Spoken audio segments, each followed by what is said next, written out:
We will not only be doing the cleansing therapy all over Denmark, we will help facilitate it all over the world until this country is ended.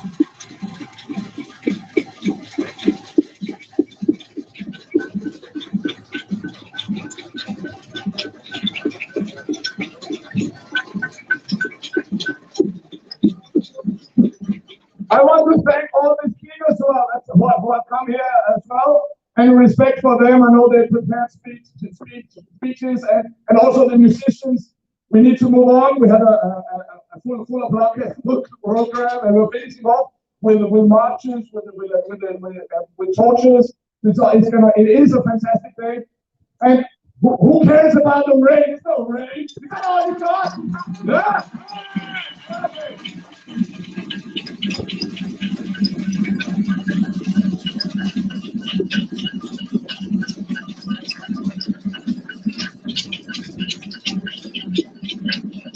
So, back to the program. Fleming is introducing the Danish speakers, and it's my pleasure to introduce all the foreign speakers and musicians.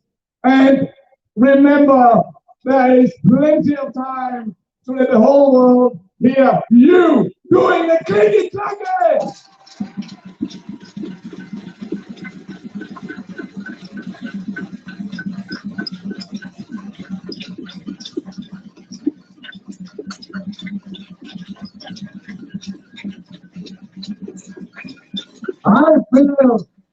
I feel like a tsunami is coming on.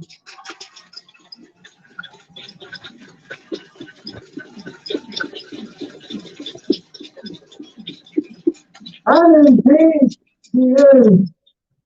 Welcome, the lovely Nana, please, tsunami.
Men udover det, så er alle verdens børn mine. Derfor så skal de beskyttes mod pædofile. De skal beskyttes mod internettet. De skal beskyttes mod forældre, mod prøver og seksualisere dem. Og lægge dem på Instagram og lægge dem på Facebook i badedragter, ikke? De opdrager små influencers, og det kan ikke passe. Det bliver kaldt for grooming, venner. Ikke? Det er grooming!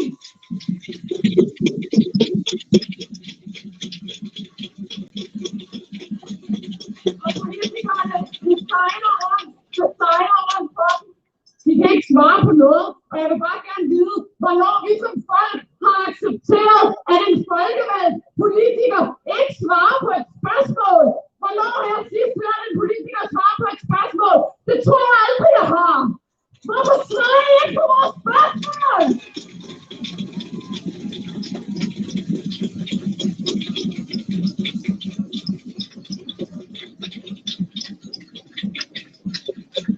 Og hvorfor er Jeppe Kofod stadig udenrigsminister, Pia?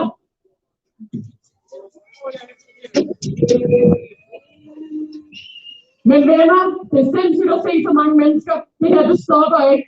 Det stopper ikke. Der er mange projekter i gang. Aktivisterne, det kører for dem. De har gang i så mange forskellige ting.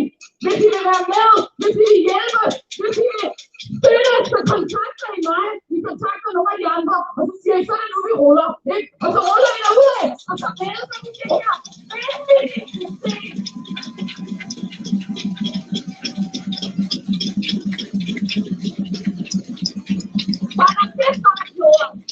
Når det er gjort, så laver vi hele den der lortebygning, som er fyldt med sataniske symboler ned. Og når den er ned, så bygger vi en ny, og så rykker vi ind. Og så kan jeg love jer for, Danmark bliver et dejligt sted at bo igen. Og verden bliver et dejligt sted at bo igen, ikke?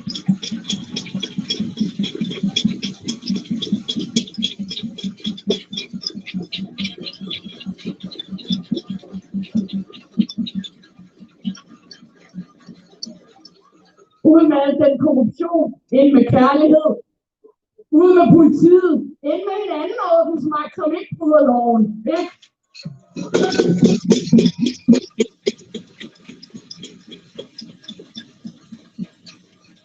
Det er for vildt. Vi er for vildt. Folk har stået for en slagplads i 2 uger. Hvor sindssygt er det? Vi bliver snakket om i hele verden. Det er ikke sådan, vi bliver snakket om. Det er Danmark.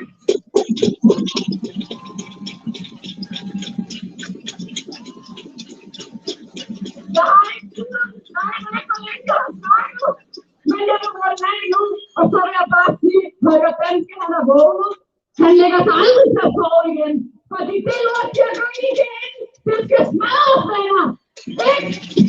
Kom, du er ikke for andre.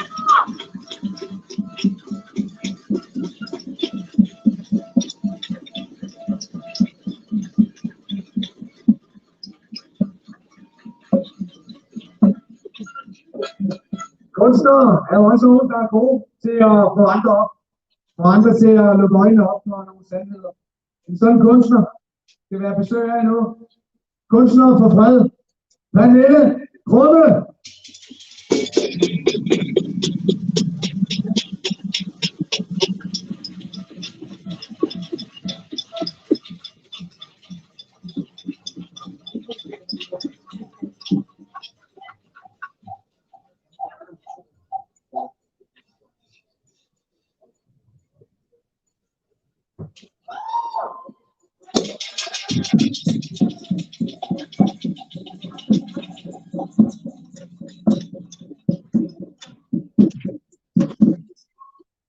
Når offentlige tilskud bliver erstattet af privat finansiering, opstår der en interessekonflikt.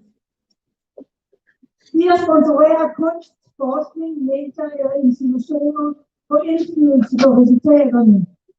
For dem, der betaler musikken, bestemmer, hvad orkestret skal spille.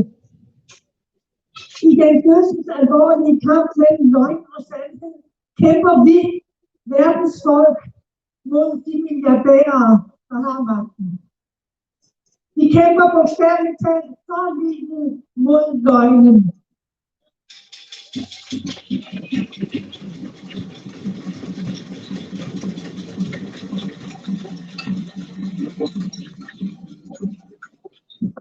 The Bill and Melinda Gates Foundation har gennem de sidste 15 år givet langt over 25 millioner dollars til danske universiteter, til Statens Serum Institut og til Lægemiddelstyrelsen. At tro, at de ikke har præget udviklingen er meget andet.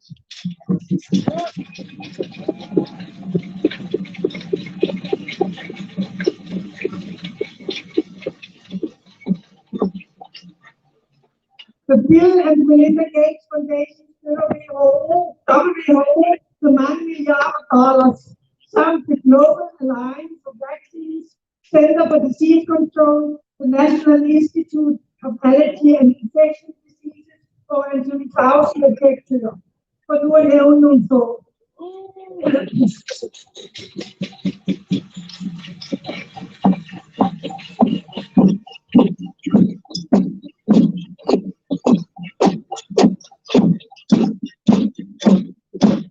Medlemmerne af alle disse organisationer har store interessekonflikter, når de modtager donationer, og det vil utvivlsomt påvirke deres dømmekraft.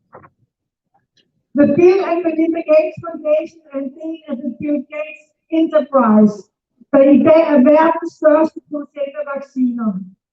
Bill Gates har investeret milliarder i denne indbringende industri, der efter hans egne ord giver indsatsen 20 gange igen.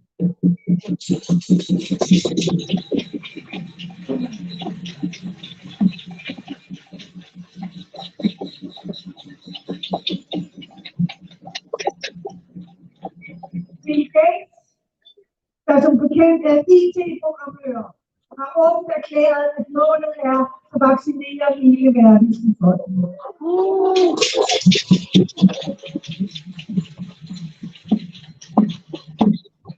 Han ønsker naturligvis at blive betragtet som en uselvisk filantrop, men hans ønsker om at styre og kontrollere menneskeheden har han svært ved at skjule. Mange har sikkert set, hvordan hans øjne strålede i tanken om den anden coronabølge, som han sjovt nok var i stand til at forudsige.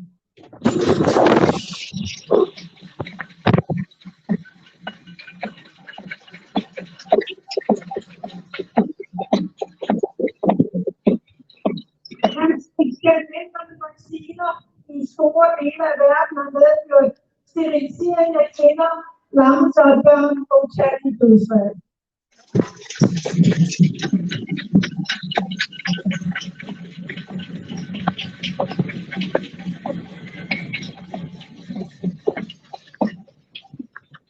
I 2010 blev der afholdt en event i New York blandt toppen af eliten, som blev kaldt The Good Club, fordi de ville redde verden. Ved denne tophemmelige møde fandt milliardærfilantropister fra George Soros, Warren Buffett, Oprah Winfrey, Michael Bloomberg, David Rockefeller, Ted Turner og Bill Gates. Tilsammen ejer de over 125 milliarder dollars.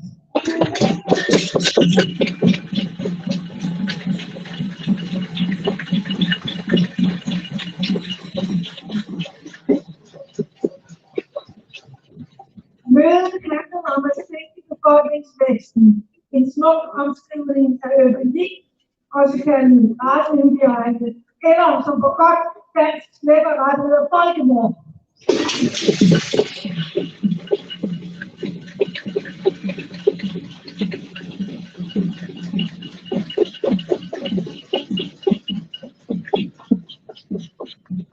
Alt sammen kompliceret som ædelvelgørende. At Bill Gates ønsker befolkningskontrol har han flere gange givet udtryk for, og han har ligesom sin far og bedstefar altid været optaget af økonomi. Som hovedsponsor for WHO, hvis anbefalinger de danske sundhedsmyndigheder følger ganske ukritisk, har denne mand altså også indflydelse på dansk sundhedspolitik.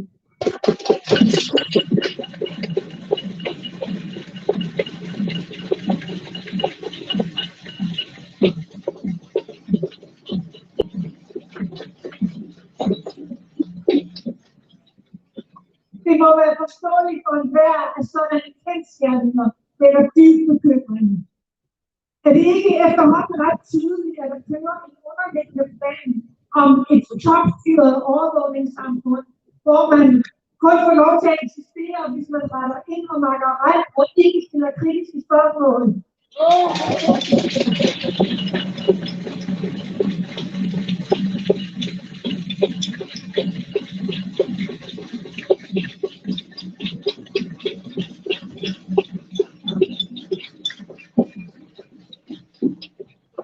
Man skal virkelig være ignorant, eller have blind tillid til myndighederne, hvis man ikke kan fornemme, at der er noget, der er helt galt, og at milliardærklubbens agenda, kaldet Agenda 21, bliver fuldt til punkt og prikke.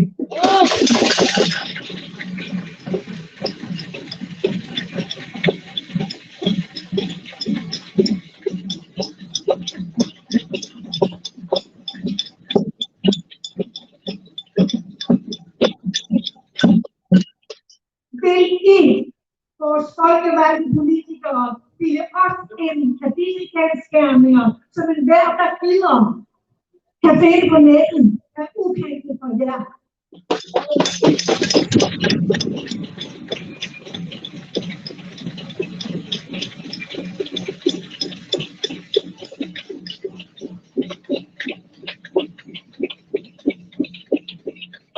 Hvordan er planerne om massevaccinationer og tvangsinternering kommet på bordet i det meste af den vestlige verden? Og mens millioner af protesterende demonstranter i alle Europas storbyer bliver totalt ignoreret.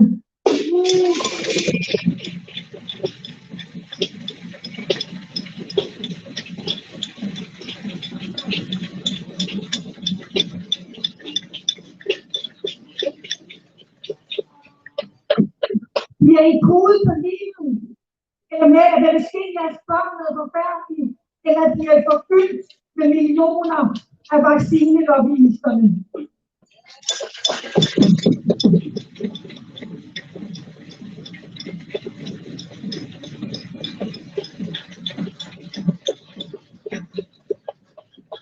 Det ordrer i medierne til at sjogle alle videnskabsmænd og læger og virologer, der er dybt skeptiske over for den førte politik.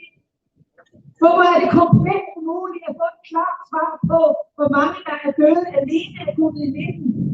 Vi får uforståelige udenomsvar af vores evnede sundhedsminister og hykleriske gentagelser om folkesundhed og en magtbegærlig nordjysk moster, der får giverne der afdragsfuld.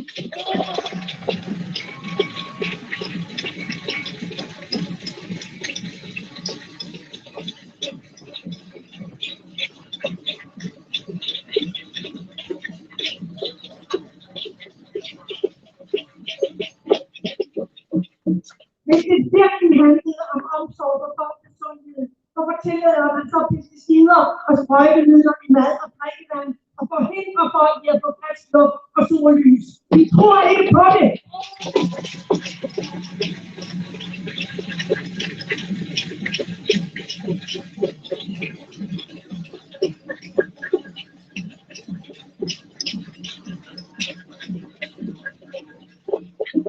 Ligesom det var løgn, at vi var nødt til at smadre Mellemøsten af hensyn til dansk sikkerhed, så er det også en løgn, at masseforbud og nedlukning handler om folkesundhed.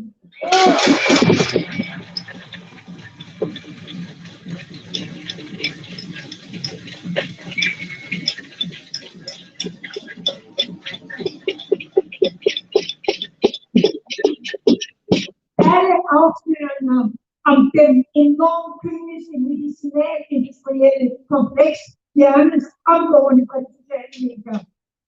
Og når påskud af, at man tager ansvar for sandheden, fjerner såkaldte uvildige faktatjekker alle ubehagelige kendsgerninger.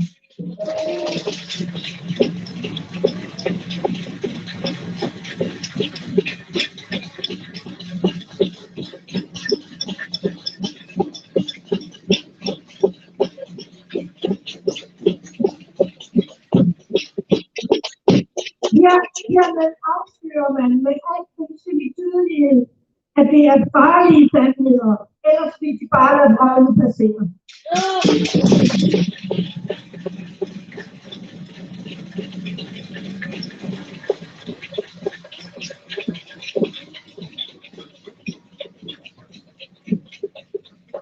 Og hvem planer for disse såkaldte kvalitetscertificerede internationalt anerkendte faktatjekkere, der påstår, at de er uafhængige? Jamen, den selv, det gør det til at Melinda Gates Foundation.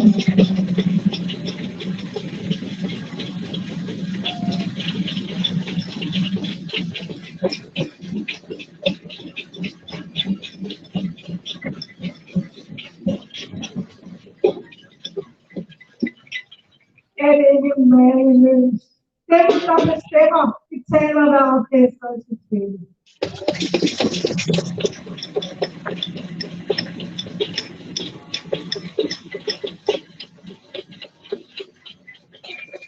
Og således kan de konkludere, at magten og medierne er blevet privatiseret, korrumperet og bestukket. Og i sådan stil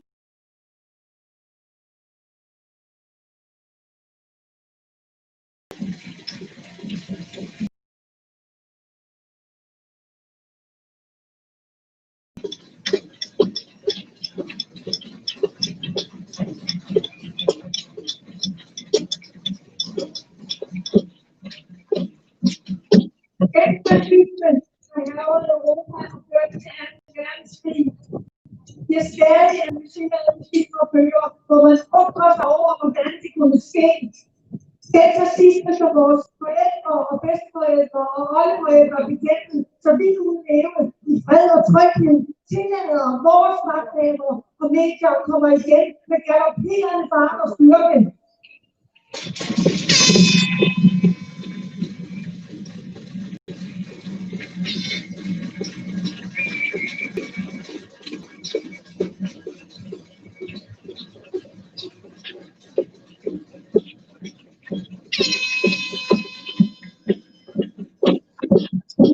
Og så gælder det også jer, og jeres liv og jeres børn. Hvorfor er I ikke på glædens og kærlighedens og frihedens side? Hvorfor tager I ikke vare på skønheden verden, som om I får et barn varsom på armen?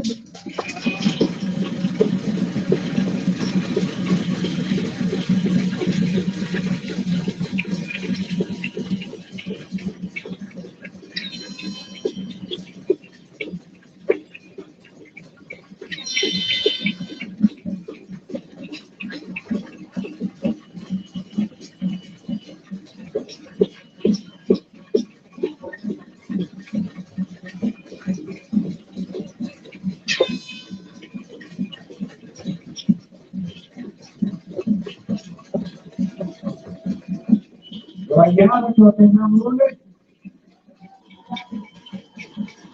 Og vi skal have noget musik, og for ikke kunsten var.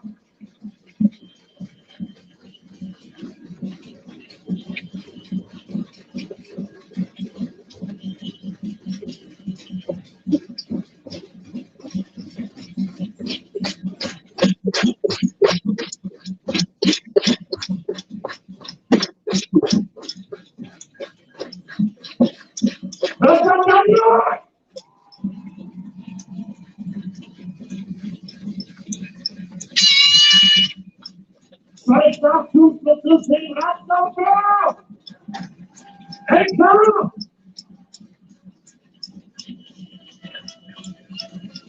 I go by the name question mark. I just saw this called NWO. Spin that shit. For those who don't know what NWO means, it means New World Order.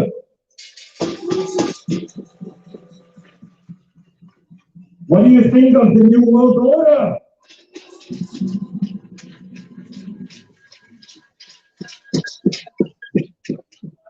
I mean, that's some shit. All right. Well, we have some minor technical difficulties. I can say a few words. I haven't prepared a speech, but I'm a freestyle rapper, so it will be off the top. Straight from the liver, straight from the heart. Oh shit. For sure, here came the beat. Okay. My nephews are here, my family is here. So many beautiful people. Give yourself a hand.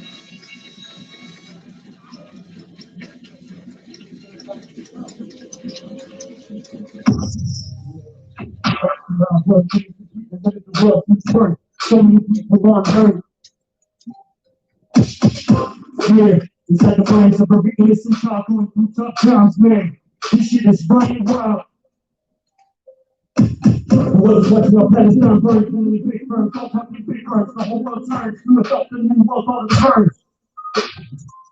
So be careful what you keep, you know, because there will be people all turn out to you know, because I'm the same with media, they're the cheating, they're the cheating, they're the cheating, no.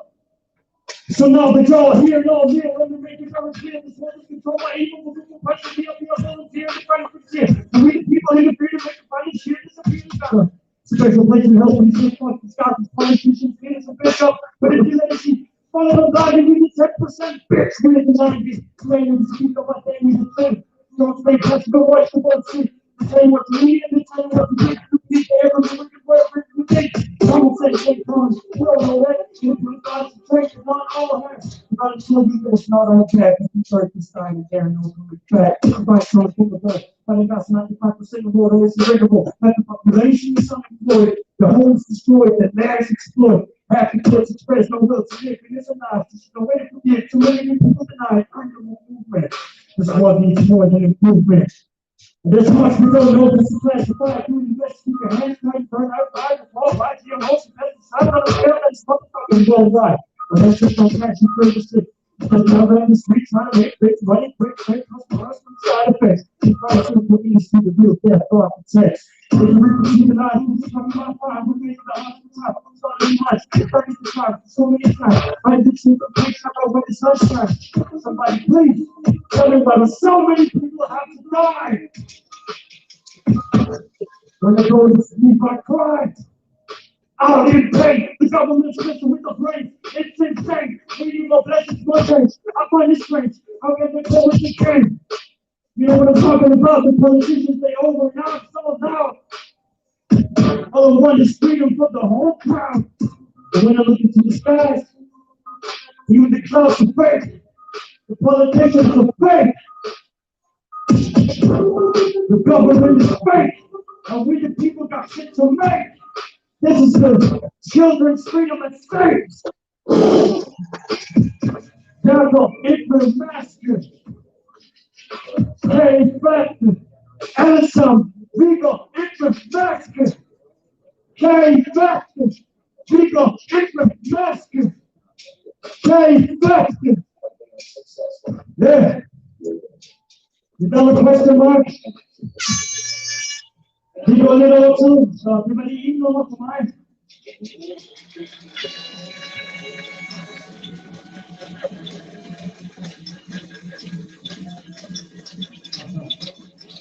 You have to smell one street last summer and then you get on it every day. Trust is all around. For no more minute, we follow the house for Denmark. So go ahead and live. Fuck me out.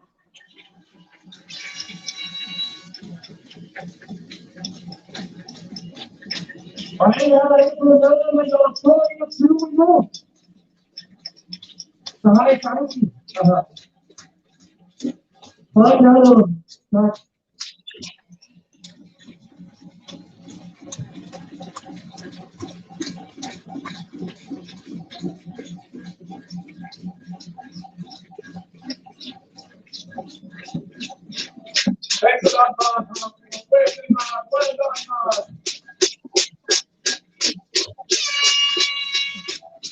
The next speaker is my son, Matthias Pasby.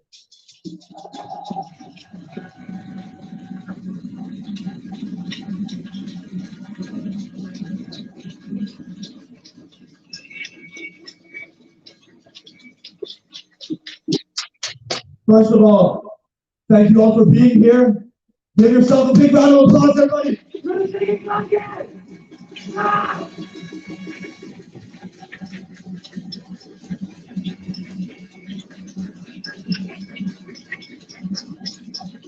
you. My name is Matthias Gosling. I'm a member of the People's Party JFK 2011, and I'm honored to be one of the founding members of the World Freedom Alliance.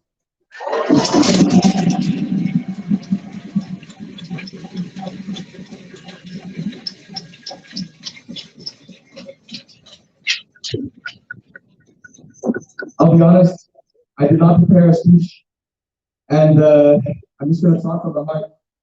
I think that there are a lot of people here who are more qualified than I am to tell you about the virus or about Long.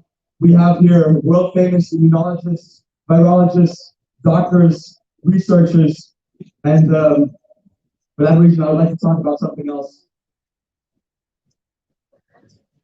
My great-grandfather was in a concentration camp. My mother is from Moscow.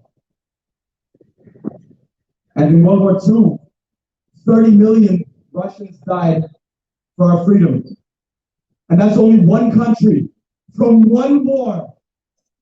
Now, if you look over time, all the wars that have been in all countries, how many millions of people, or probably billions of people, have died for our fundamental freedom and for our rights?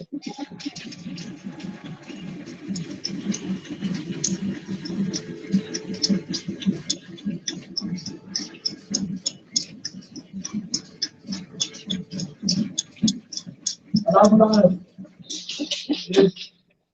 it's absolutely heartbreaking to see so many people I know, so many people I love, who are willing to give away their freedom because the government tells them to do it, because of a virus.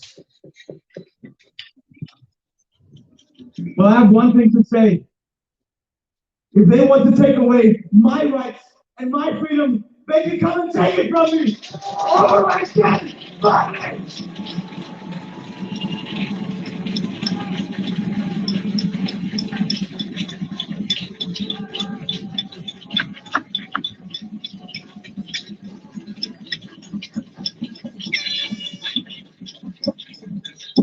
I can feel my adrenaline pumping. My whole body is tingling. This is insane. Thank you all for being here. This is absolutely amazing. And this is just the beginning. I have one last thing to say. A lot of people are following orders and are wearing masks out of empathy. And they have good intentions. And they are doing it because they think that wearing a mask will help save grandma's life. But I can tell you, my grandma has been isolated for months. I call her every day. And I think it is absolutely devastating that she has to be isolated. And if I was an old man who grew up during fascism and war, I think I would take the chance and see my grandchildren and take the chance, maybe die happy rather than live as an isolated slave.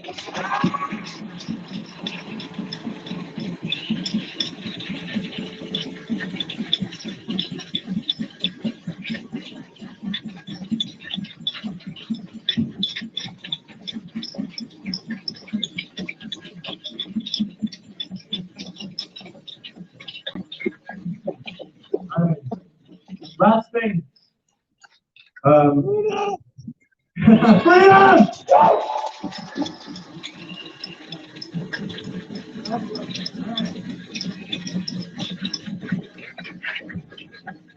Last thing. I made a song this summer. I'm not going to sing the whole thing. Just the chorus. I'll sing it a few times. If you can, sing it with me, all right? I am a free man. I've got my sovereignty. Nothing you can say or do can take that from me. And I said, I am a free man. I've got my sovereignty. Nothing you can say or do can take that from me. Again! I am a free man. I got the sovereignty.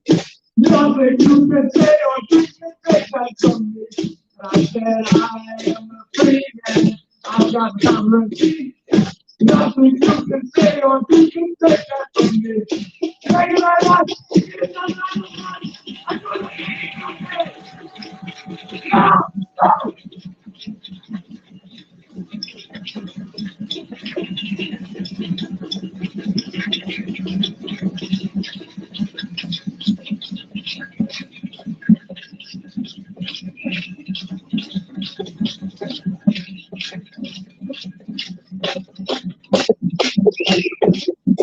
Thank you so much. I've long said that it's enough that one person in each family is fighting. I hold my kids back for a while, but because I think we need all hands on deck now. And the next speaker is my youngest daughter, again in Independence Day.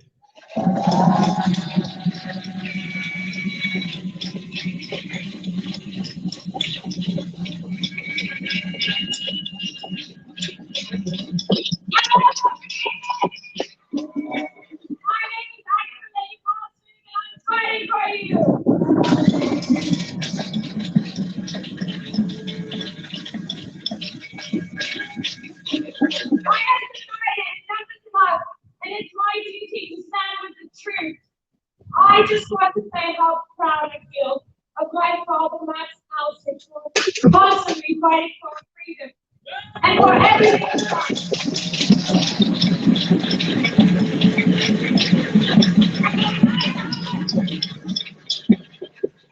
And no matter how much resistance, he never gives up.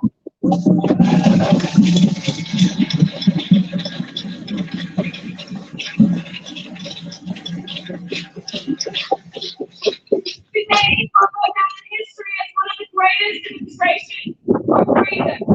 If we want freedom, we must first dare to believe the truth, speak it, and live in the direction it requires.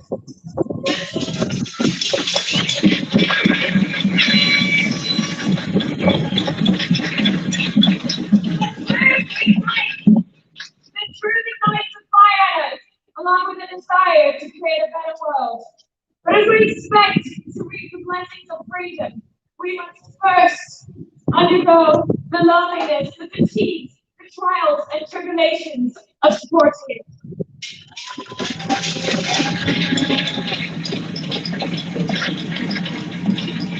We are the minority until we become the majority.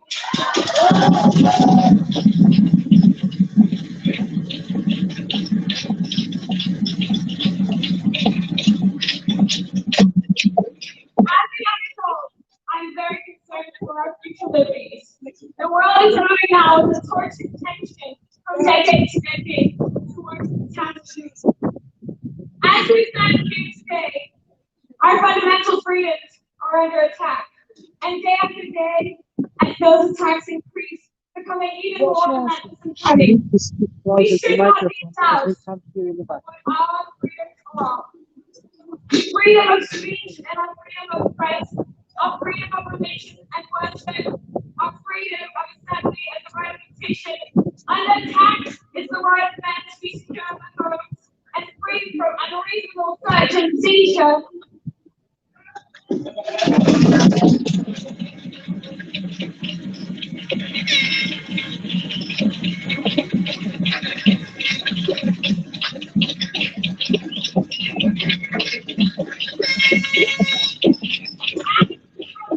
Arbitrary arrests and punishments. These are not gifts and fundamental. We earn these by hard work.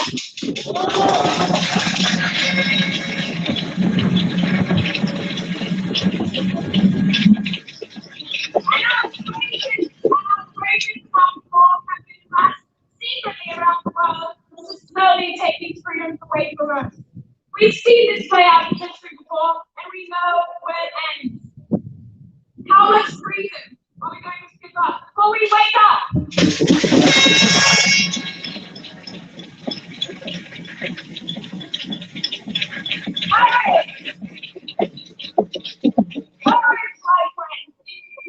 Because he is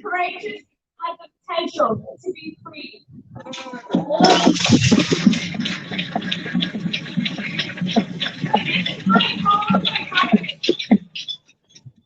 many here knows what a communist regime looks like, or a Marxist regime?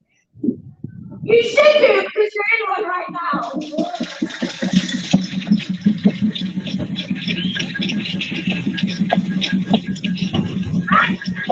The government wants to force us to get the vaccine. If that fails, they want to put us into corona isolation camps. These are two radical policies. We've been out of the streets and used the successful method they use in Iceland, and so far it has worked. And we must continue to fight against any epidemic law that is proposed.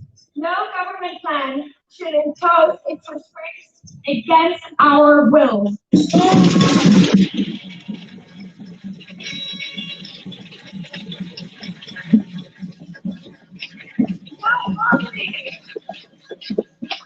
Not only is the population still complying to a system that's stealing our freedom, our basic needs are also being starved under the name of COVID, a tool of manipulation and control. Human beings are hardwired for connection, and we have a fundamental need to belong. We are here to love, to connect, to learn, and to be of service, something that is being made almost impossible for all of us to fulfill right now.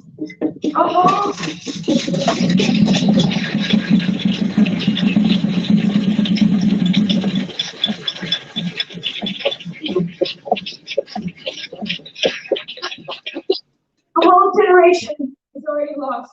People are suffering, fighting, taking their lives. The cost for humanity breaks my heart every single day. My heart goes out to all the young people whose dreams are put on hold indefinitely because of this fear-based experiment in mind control. It can't be easy growing up in World War III, never realizing one's potential. We all, as humans, have immense power and influence to do good, and we're going to use it to change these current circumstances.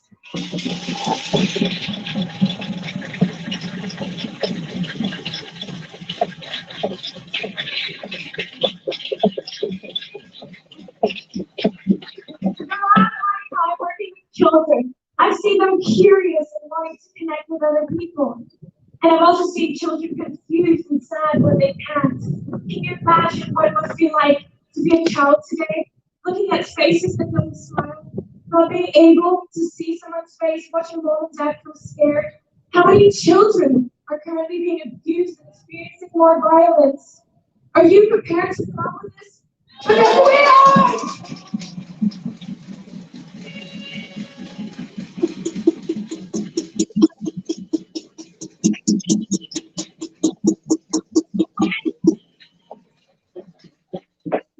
When we look at people wearing masks, not only do we experience alienation, we also see a neutral face which activates our stress hormones because we can't decode them.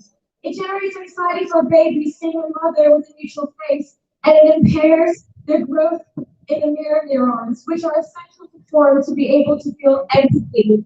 What do you think a child without empathy grows up to be?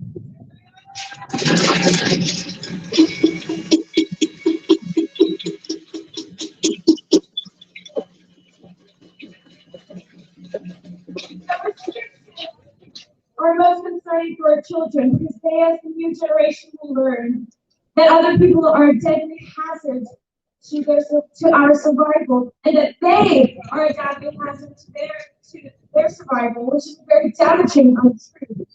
So what can a child do with this information? How does a child possibly process this? If our children don't build the same attachment to people and trust the world during these critical growth periods, it can have terrible consequences and lead to all types of psychological illness.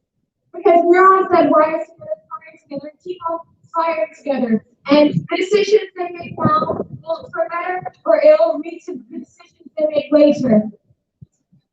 In psychiatry, we already see an extreme increase in anxiety disorders. And our children will be parents as well. So it's truly the history of the world we're up against right now. It's biblical times, and it's all in there. Look up Jeremiah 51, 54, and Ezekiel 39. We are all being split from one another. We're all being portrayed as an object of danger for each other. This is not just a war, but a spiritual battle defining for mankind.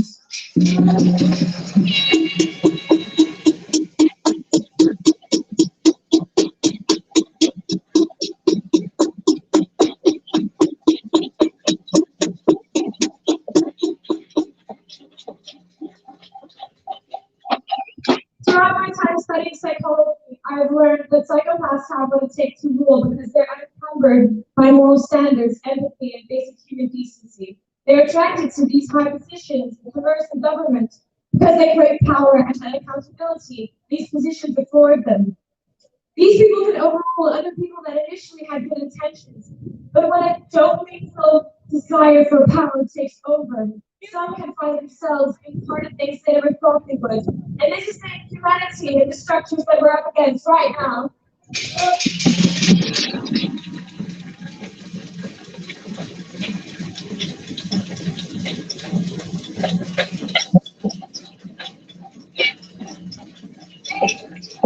They take us by our empathy and morals and say things like, keep each other safe and follow the rules. And of course, an empathic person would fall for that. But these rules are getting more and more preposterous for a virus survival rate of 99.9%. We are not stupid!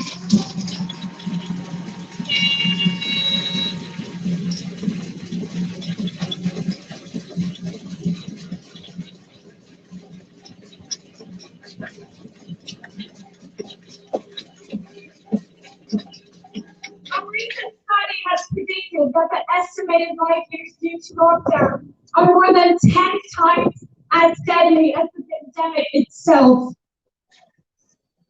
The ultimate question still stands: what kind of life will we have?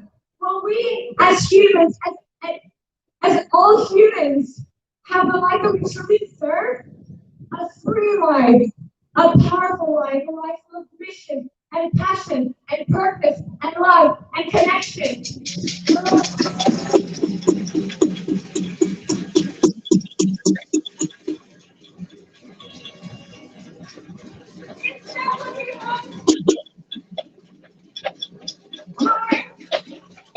Or will we settle for the life that is handed to us, a life of control, suppression, and manipulation?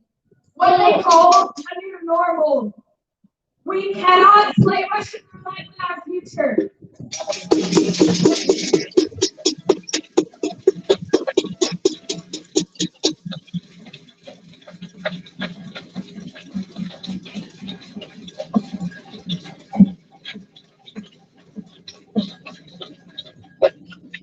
Looking around, we see a clash between the press and those who utilize the very act of oppression to drive forward a malicious agenda. But there's also a clash between those who want freedom, justice, and equality for all, and those who continue to serve and comply, contributing to a system of increased exploitation. I just want to remind everybody that we're not up against people who are asleep, okay? We're up against those people who would pay any price to keep the good people, our people, asleep.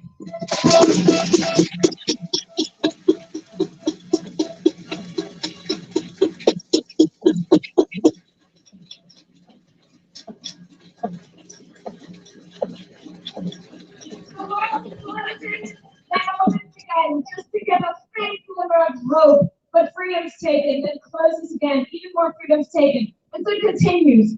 The only thing crueler than a cage so small that a bird can't fly is a cage so large that a bird thinks it is free. As human beings, we get so comfortable in our habits. When we don't move, we don't notice our chains. It's first when it's too late, when too many laws have been passed, and we try to break out, then we need strength. But at that point, we're too weak to fly, so we must fight while we have the strength.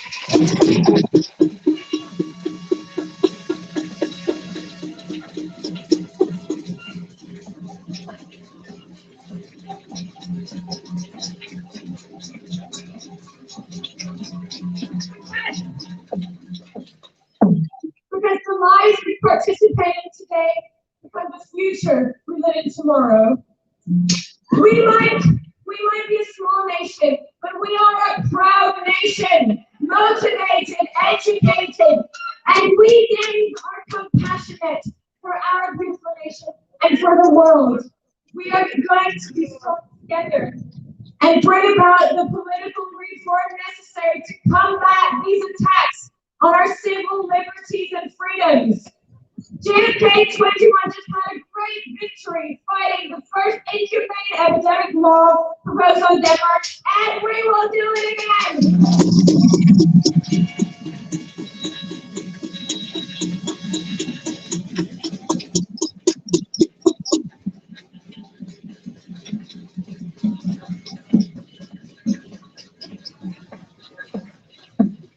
We must start here at home, and as a positive influence on the world, we can influence other great nations. So I say it's better to speak your truth, resist giving your freedom away, and start your own endeavor than to serve a destructive and tyrannical system and give up on your soul's longing for a better world. I would say better to die fighting for freedom than to continue being a prisoner all the days of your life.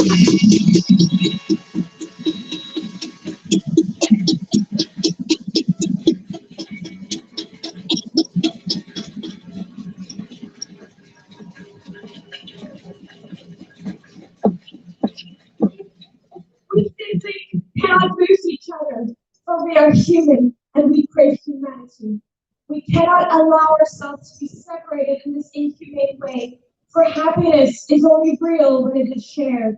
We must unite and stand together, not only for ourselves, but also for the future of humanity, and even more immediately, for the future of our children.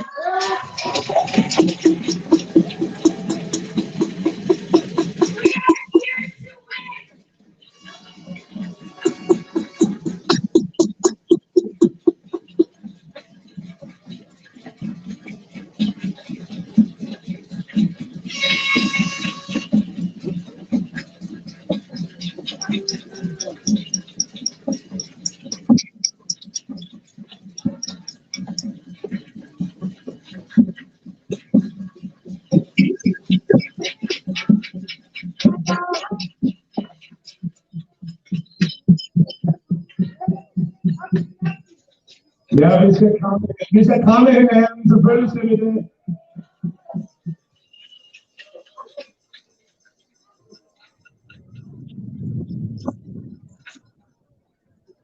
Det modsatte af frygt, det er kærlighed.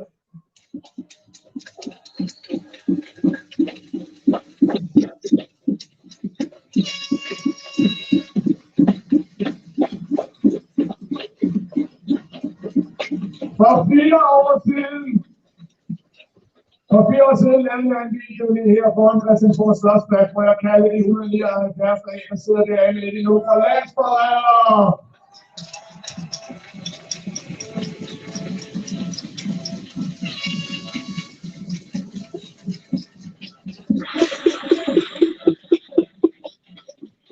Jeg kaldte dem krigsforbrydere.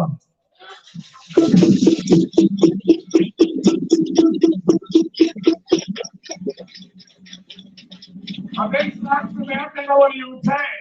Der er ikke nogen, der har sagsøgt mig på bagtagelser, og det er fordi, det er jo sandt.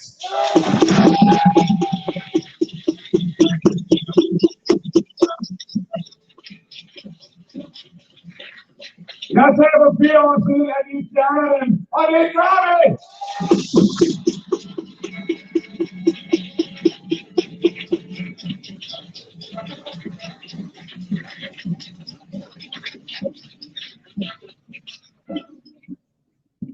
Vi rejser nu rundt i Danmark den næste måned, og det er helt sikkert, vi får 20.000 vælgererklæringer på 1 måned. Det ved jeg!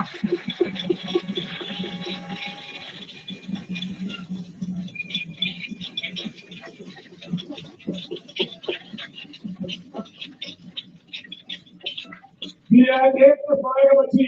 Vi har ingen støtter fra nogen som helst velhavere. Ej, selv akademikerne begynder nu også at komme. Det er sådan lidt klokken 5:12, og nu begynder der at ramme den selv epidemilov, og det kan godt være, det er måske ikke bare så skide smart, at der kommer nogle private udbydere hjem og tvangsvaccinerer dem. Så selv akademikerne er med nu!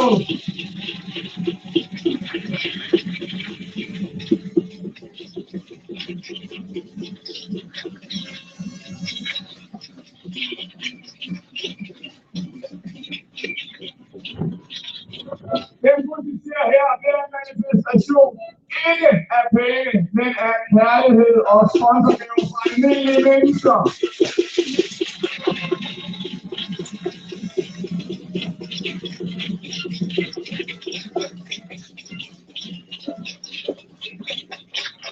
Jeg har arbejdet gratis i dagevis med at lave det her, sætte telefoner på den her bus her, og det har været koldt, og det har været hårdt, og det har gjort det alligevel til sent om aftenen. Og det er den spirit, som vi har i Folkepartiet, og det er den, vi tager rundt i Danmark, og vi tager rundt i hele næste år, det næste måned.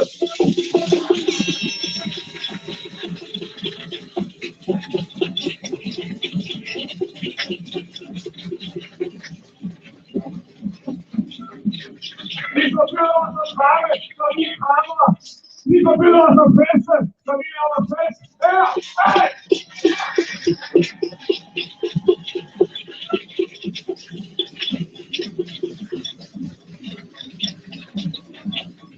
Jeg har tænkt mig, at I skulle lave middagsselskaber fra kl. 19 til et civiliseret tidspunkt mellem 11, halv 12 og 12. Men politiet er så fixeret. Det kan godt være, at de ligner manuskripter, men det er det jo meget ikke. De siger det politi. Jeg spørger dem altid, når de kommer på restauranten. Vi havde et middagsselskab i går, der kom de 5 gange. Til sidst så spurgte jeg, om det var stripperne, der kom nu, ikke? Han var lidt træt af det.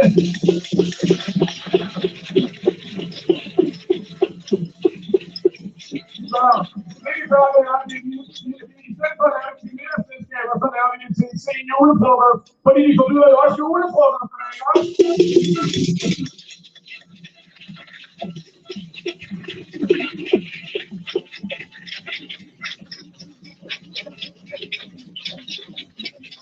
Paragraf 14 stykke 2, bekendtgørelse 1509, jeg gentager. Paragraf 14 stykke 2, bekendtgørelse 1509. Hvis I laver et politisk eller meningsbefordrende øje med forsamling, så er der ikke noget forsamling, hvor I kan holde alle de fester, jeg har lyst med. Giv gas!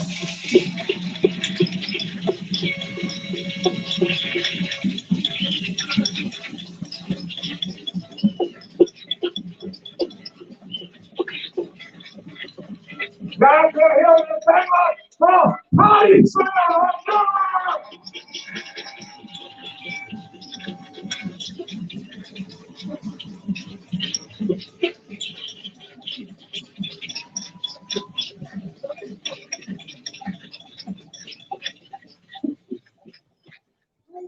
En anden ting, som vi også skal gøre, det er, at vi skal sende vores videoer til vores venner i udlandet. Vi skal snakke med vores venner i udlandet. Vi skal opfordre dem til at lave klinke-klanke!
a great pleasure. It's also a true honor to introduce the next speaker, Dolores Cahill.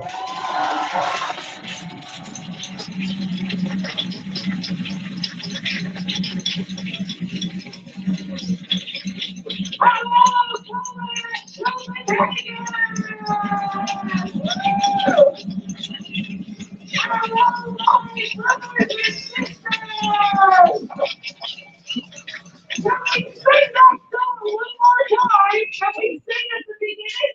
This is what the Lord is. I have new heart. This is what tyranny looks like. Tyranny. This is what tyranny looks like. This is what tyranny looks like. This is what tyranny looks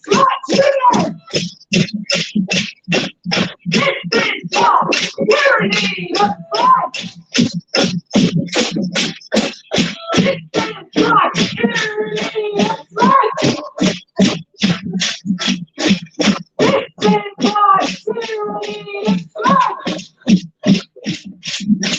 That's right.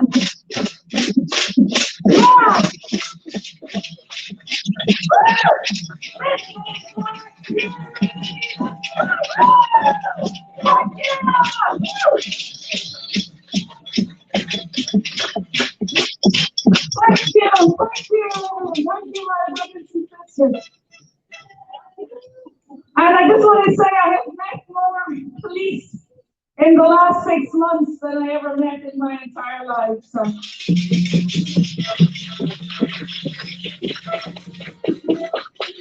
And I have to tell you a little story. We were in Frankfurt. I'm gonna give you some good news, but I just wanted you in a way to know how ridiculous the situation is.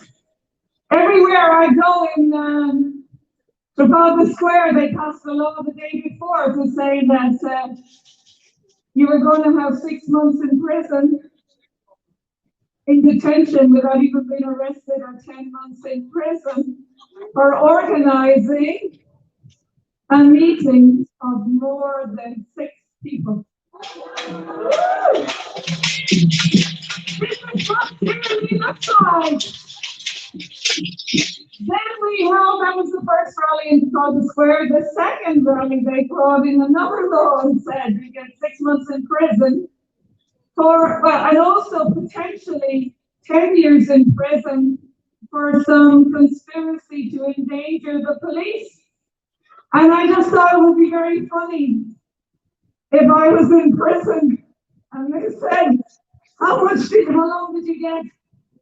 And I said, oh, 10 years for conspiracy to endanger police. And they said, oh, what did you do? I went to Trafalgar Square and I organized a meeting of 3 people. This is what tyranny looks like. Tyranny looks like. This is what tyranny looks like. This is what tyranny looks like. This is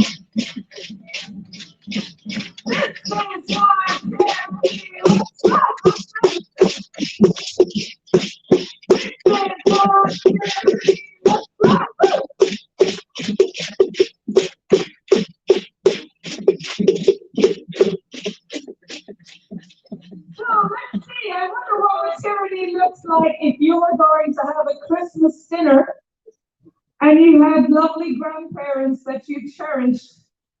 And you know, grandparents need us when they're older the way we need them when we're children.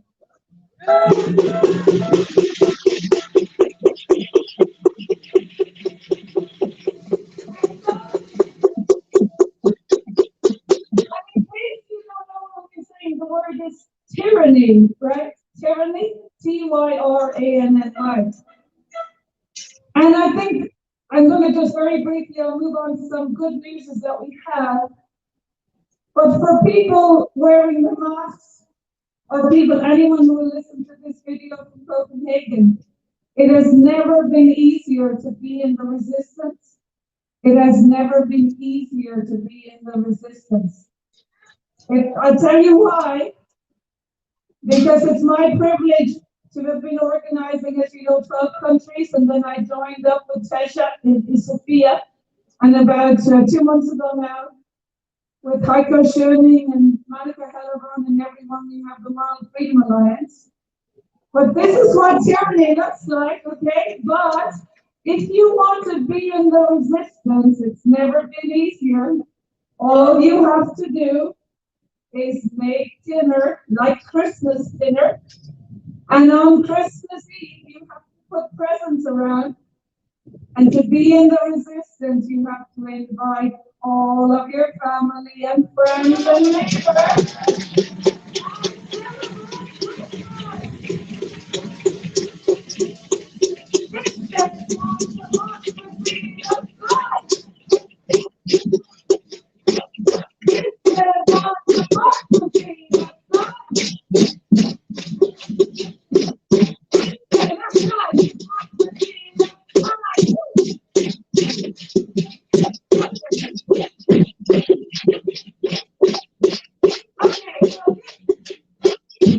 I want to take my speech short, and I have to say, if everyone here did not watch my videos all around the world, none of us would be here, right? So if you watched our videos or you shared our videos, we're here. So I just wanted to say some good news, okay? Some good news. We have lots of good news. And I think actually I'm going to give my speech to the globalists, as I call them, right? The people that don't have the balls to stand for election.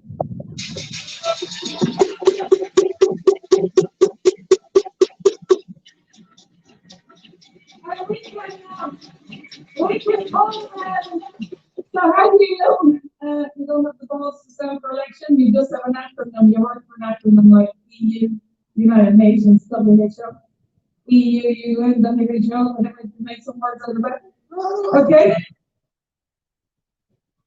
So they don't stand for election. They're unaccountable, and they don't stand. They don't actually face the people, and they don't take responsibility. And even though it is shocking, and we are here for our loved ones, and the most harm will be the children, as we know, the teenagers, the younger. But actually, why we're here is that these globalists, they don't stand for election, but we want to hold them to account. So even though it has been shocking, that really in 100 years' time or 1,000 years' time, 2020 is a pivotal year. Yeah. And the reason why it's pivotal,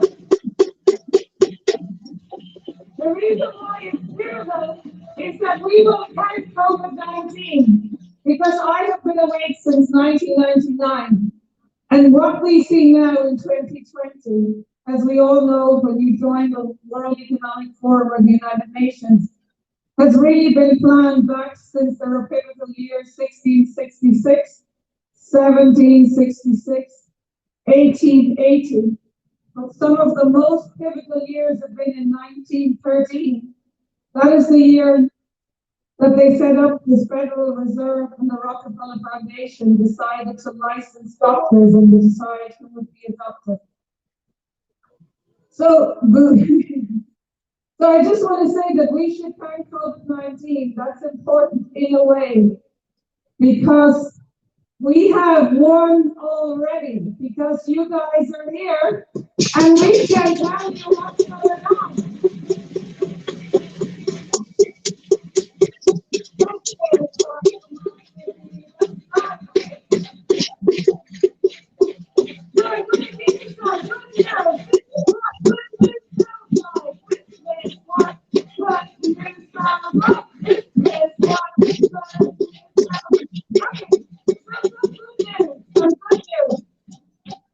Just I'll be very quick.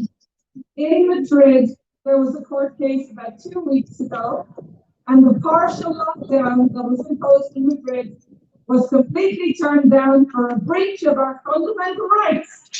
No measures.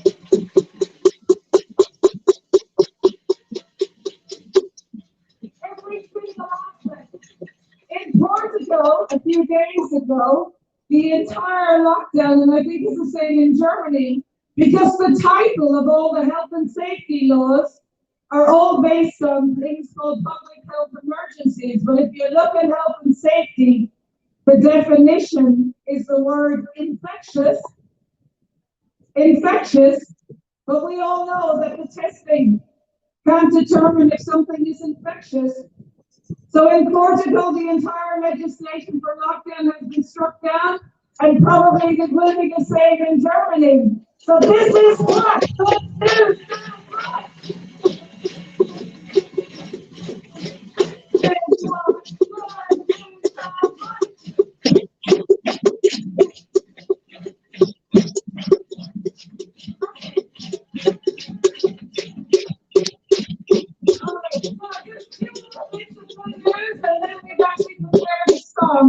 two more bits of good news, and then we have prepared a little song for you.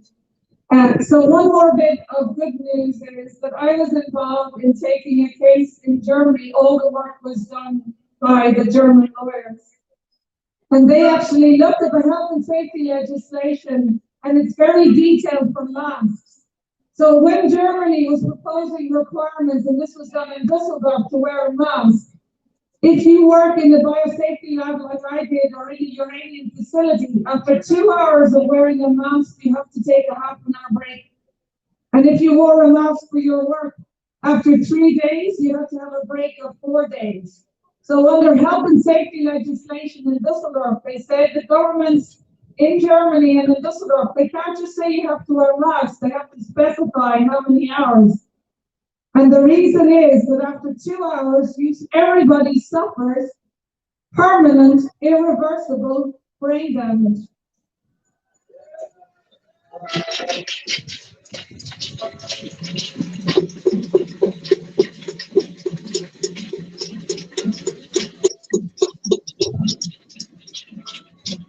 So what the thing is, if you've been around forever, like me, literally, you say, wait a minute, if you're an employee of the health and safety legislation and they require you to do something, like on the German train system, Deutsche Bahn, to wear a mask for 5 hours between Berlin and Munich, and you and your teenagers or children are going to get permanent brain damage, maybe you could sue them through their insurance company.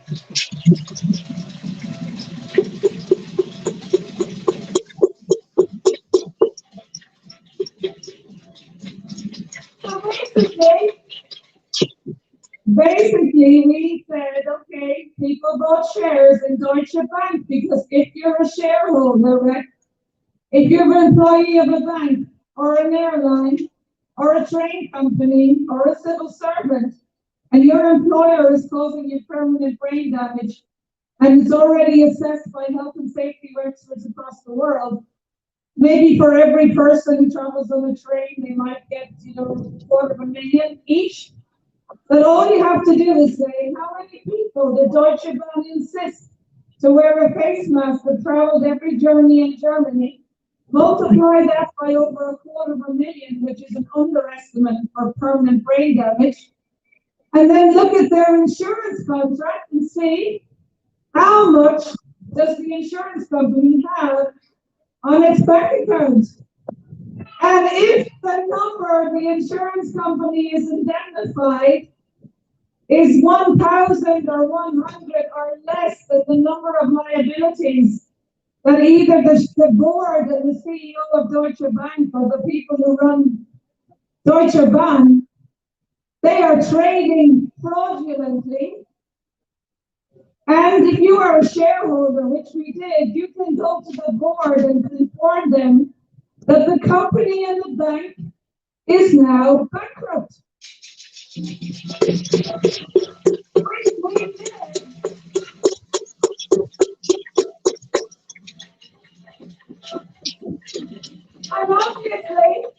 And obviously, I did not do a degree in molecular biology and a PhD in immunology to decide to do, notice of liabilities to be put in coroners who don't do autopsies and doctors who do not give prevention and treatment in jail. or notice of liability to the guards in Ireland who don't actually prosecute people that do not prevent death, or there is death happening in the hospitals that prevent it. That was really why I rocked up to do science. But if you have been around in the world and you know that this evil is going on for 20 years, you can have a lot of time to look into a lot of things. So we bought shares in Deutsche Bank,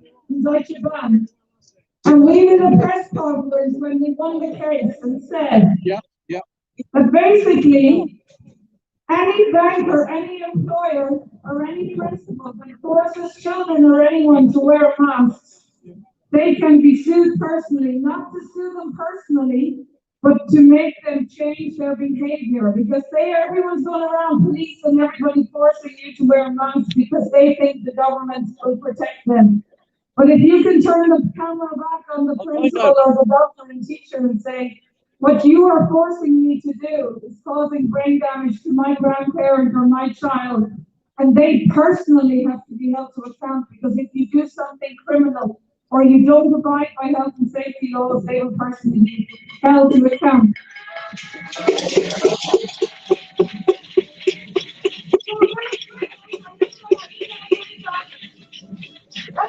So the good news is that when we did a two-page statement, now you can't find it on the internet anymore, but when we put a two-page statement about a week ago, 2 weeks ago, we decided to hire a PR company, just that the globalists use, really under the radar, right? So as a company-to-company transaction.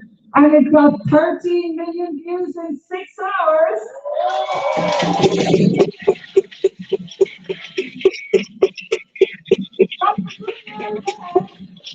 The good news is, I know it's raining, I'll keep it quick.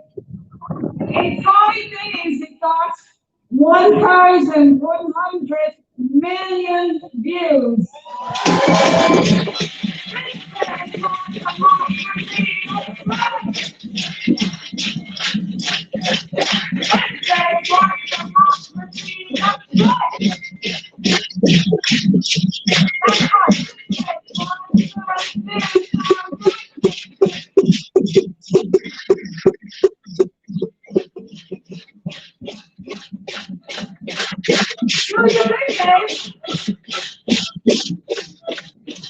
So I'm probably doing an interview in America, you know, it was planned a week or two, and of course it turns out that statement got 1.4 billion views, so 1 in 4 people in the planet saw it.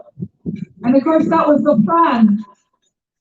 And then I started saying, okay, if you can reach 1.4 billion and you hear nothing about it on any of the media channels, the man Manuel During, who put all of his life and energy for the past 6 weeks, his business has been shut down, his accounts have been frozen, his personal accounts, his life's work, his webpage is gone. He has had personal death threats, as have I. I've been contacted by security in 3 continents to say that, you know, whatever, you know, they want us dead. And Manuel During has left Germany now. He's essentially been hunted. So that's not good news. But on the other hand, 1.4 billion is a lot of people. So I did an interview. The last bit of good news is, I said to myself, to break the lockdown, we can now, when Madrid is free, that we could actually think of something innovative, like all the airplanes around the world and all the airports are empty. So I've been contacted by billionaires, and I rang them up and I say, would you be interested in an innovation opportunity that on our side that could break the lockdown? So the beautiful globalists, through their actions, have made planes dirt cheap. And if you're an innovator, this means this is the cheapest time to start an airline. So in the interview, I said with 1.4 billion people watching us in the World Freedom Alliance, I put it out in the interview, if anyone owned an airline, that we could brand freedom fights. So if you wanted to return to your family, or you were one of the 1.4 billion people across the world, you can go to Madrid as a holiday.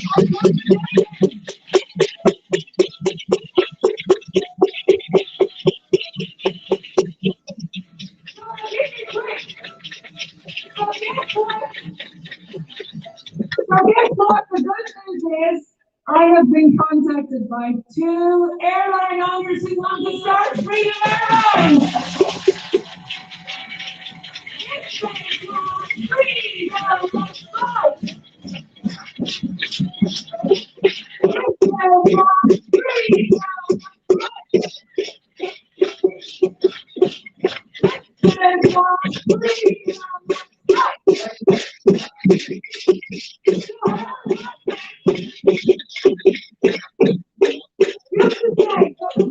For everyone in the world, that if you want to spend Christmas with your family, that we can now brand anyone can Freedom Hotels, Freedom Restaurants, and the idea is, do you want to be bankrupt in your country? So Dublin is having one of the worst effects, and I would love Dublin and Ireland to be a freedom city and a freedom country.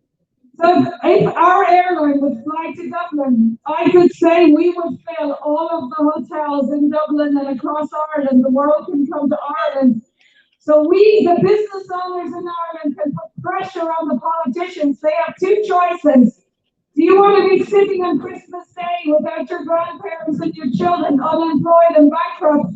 Or do you want to taste what freedom looks like and get a Freedom Airline and go to Dublin with all that?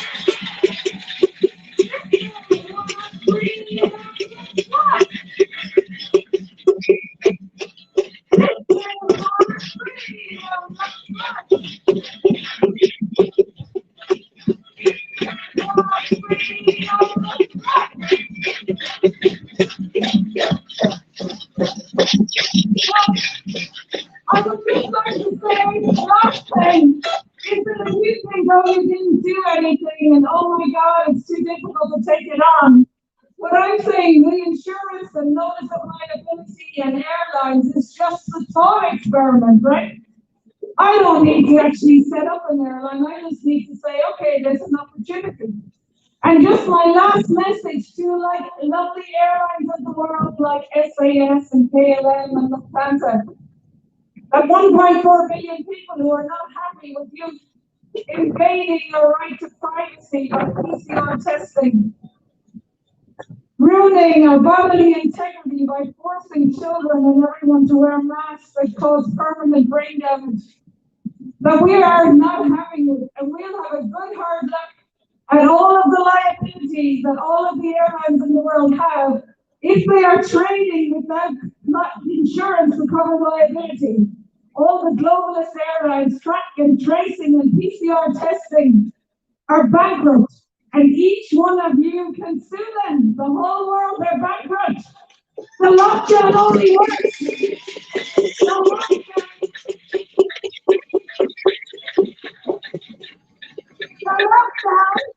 The lockdown only works if in their system they're not bankrupt. They have to have an insurance company.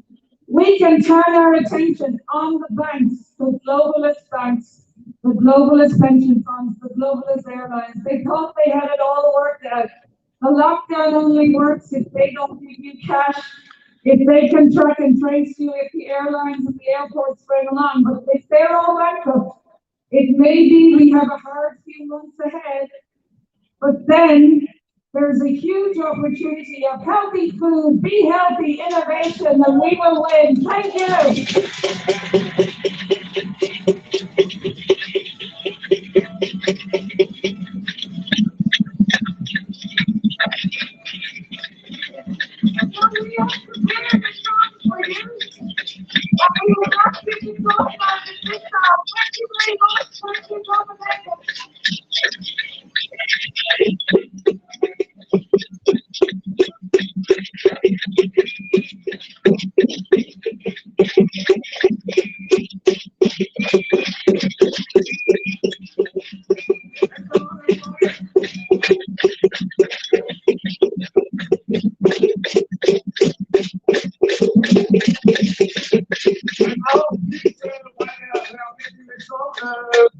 No pots and pans, so I was have to say, yeah?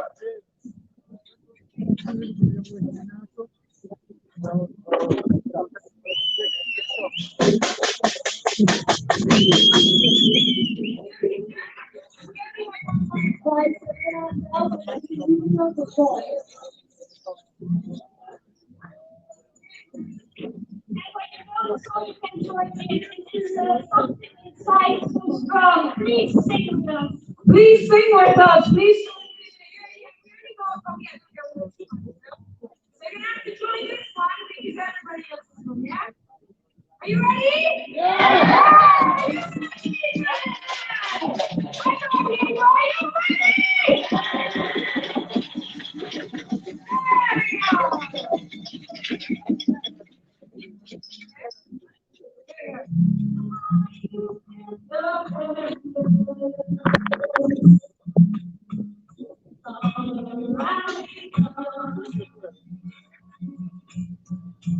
Nobody take my eyes away. So I will go. You can deny me. You can decide to turn your grace away. No matter what, something inside so strong. I know that I can take it, but you treat me wrong, so wrong. Under my time was wrong. Something inside so strong. Something inside so strong. The more you refuse to hear my voice, I will say, you haven't had the walls of Jericho. Your lies will come someday. There's not my place in time. You spun the past in mind. My life will try to find me. Something inside so strong. God, I can make it. But you're doing me wrong, so wrong. But my time was wrong. Something inside so strong. Something inside so strong.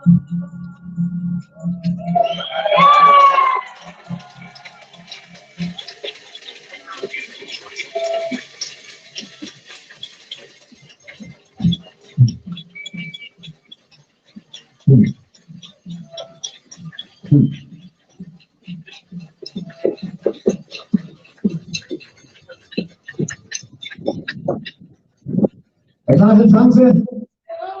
I can't sing. Yeah, they and song. I do this in English. This is a song about a group of people.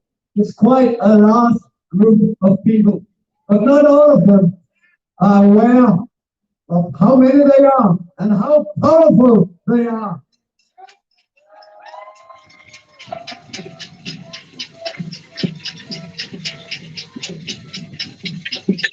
It's a group that we can call the 99%. That's not entirely accurate because it's not entirely accurate because it's not really 99%. It's actually 99.94%. And that population is you, the people.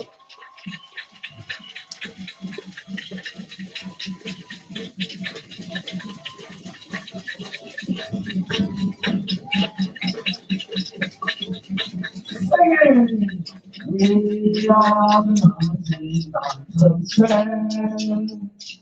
Singing, we are the 99%. Singing, we are the mighty. Together we are mighty.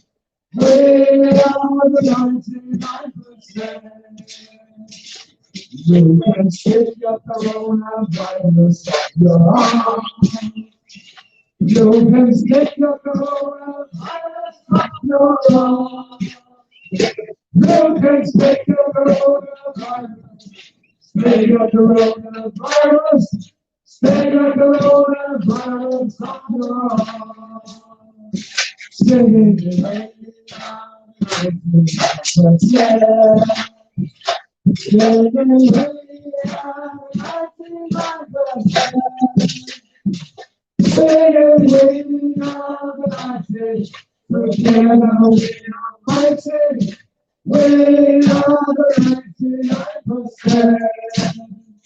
you can stick your point in the hole. You can stick your poison license on your home. You can stick your poison license. Stick your poison license. Stick your poison license on your home. Sing on the license. Singing with your license. Singing with your license. Together we are mighty. We are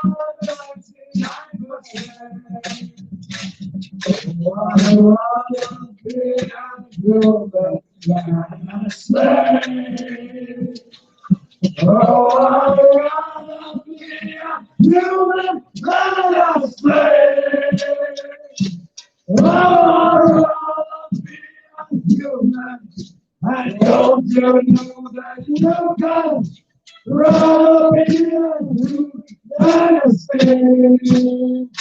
singing we are the same.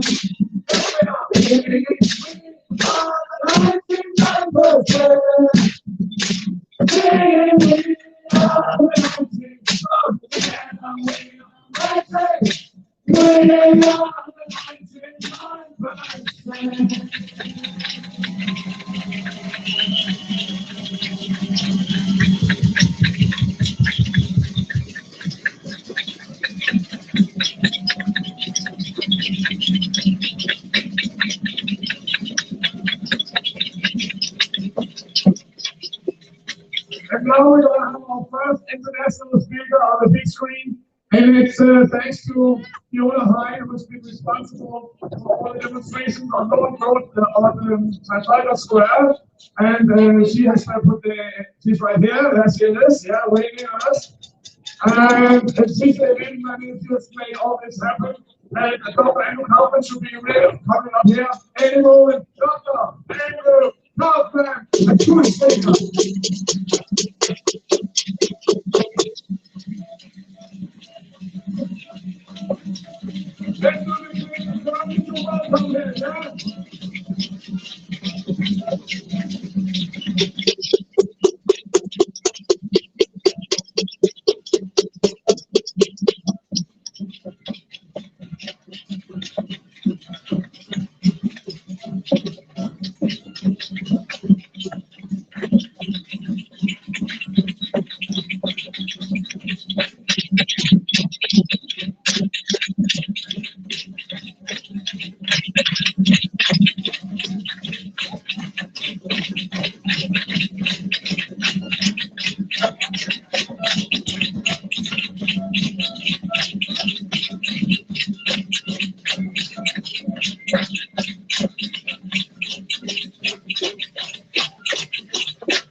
introduce Christian Løkkegaard. Christian Løkkegaard is a Danish doctor and he will introduce hypothermia. Yeah? Come on, Christian. We'll put this out, yeah? Hej,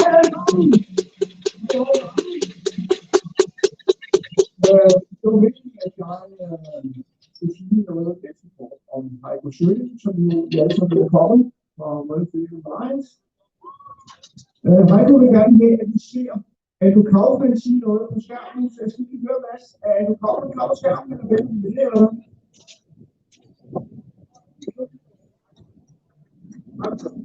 Så er der med Heiko nu først. Okay. Heiko asked me to talk with you. Så jeg så lige over i dag. Det er cirka 2 år siden nu, at journalist Tommy Hansen døde. Han var en rigtig journalist. Han var også medlem af en Løkkegaard fra Copenhagen, skrev bøger og så videre. Så kom det dertil, at han, selvom han tjente mange penge og var anerkendt i journalistklubben, så kom det dertil, at han fandt ud af, at pressen var enormt kontrolleret og omfang. Virkelig hårdt kontrolleret. Og det brokkede han så over. Så kom 9/11, og han skrev, at han kunne straks se, at der var noget helt galt med den opsætningshistorie. Så han skrev en bog, der hed Stadig ingen svar. Og selv til 1879 folketingsmedlemmer, men lidt urestrømt. Så meldte han sig ud af journalistklubben og lavede sit eget magasin, der hedder 321.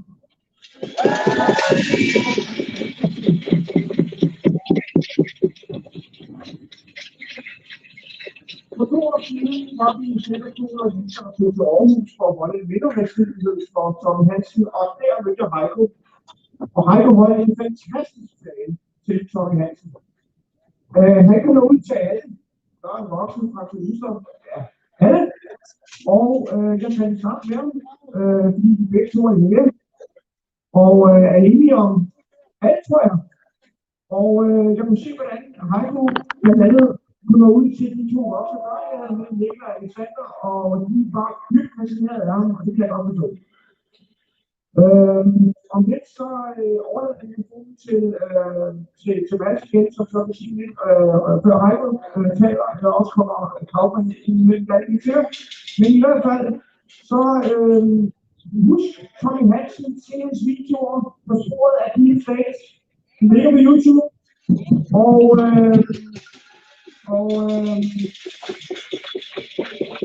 Appellerer til, at Martin vågner op. Tak! Jeg vil vise et magasin, der hedder 321, det sidste 321 magasin.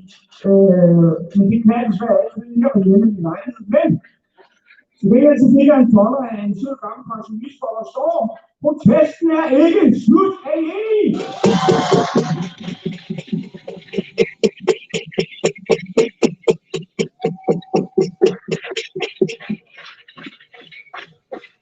Thank you very much. Attention, attention. The virus of freedom spread over Copenhagen.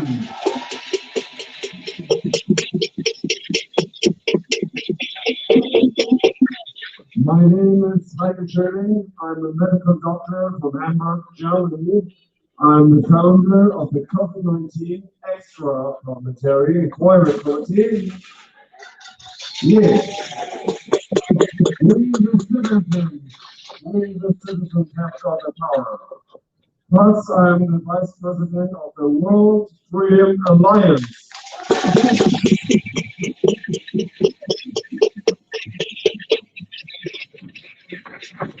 Well, and we all presented the medical and scientific facts before. And I will address this now in a calm manner to all the people who are not here. Yeah, to all the uninformed people who believe the mass media and who believe to the governments all over the world that we do have a deadly killer virus out there.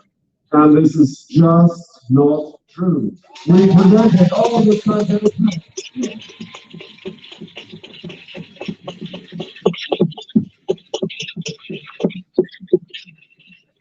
exactly.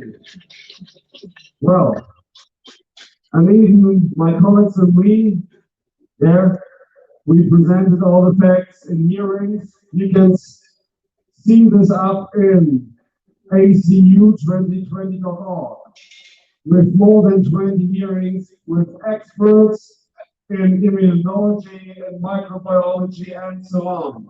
Yeah, we do not see this, not in Denmark, not in Germany, and not all over the world. It's an illusion.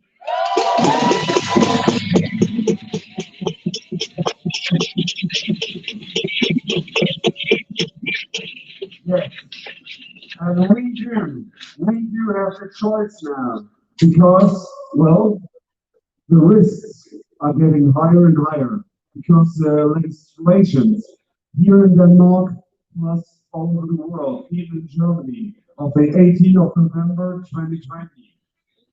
This law was passed. It's like in the 1930s.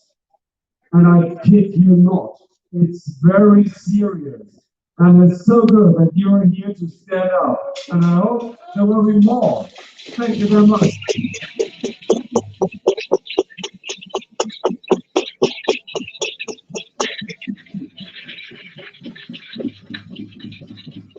And all the facts we present here in a book, and a colleague of mine from Kiel, Professor Karina Reis, with Professor Suhari Bakti, made a book in German, Corona Fehlalarm, in English, COVID-19 false alarm. It's available, and please read this.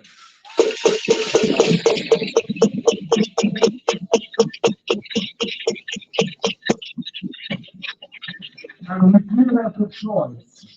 We are free people. We do have the choice to choose the freedom or to choose the tyranny. And I kid you not. Nobody should say that he was not informed, because it's all written in the book, like in the 1920s and 30s. It's written by a German, again, Klaus Schwab. And he did this in June 2020. And this says everything. And they want a great reset of this financial system. And inside, it's tyranny. They call it COVID-19, the Great Reset. Do we want this? No. And I can tell you, my colleagues and me, we founded the World Freedom Alliance, and I'm proud to be the vice president. We are the Great Reset. Exactly. We don't want this new normal, and we don't want to go back to the old normal. Yeah, of course, a lot of people now are afraid and want to get me back to the old normal. But no, the old normal created the system and the situation of this new normal. And I can tell you with evidence, yeah, there is organized crime.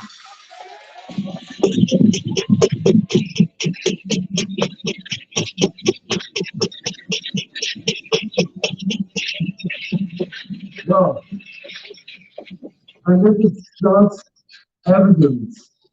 And this is out in long interviews from 2019. And I put together all the evidence before.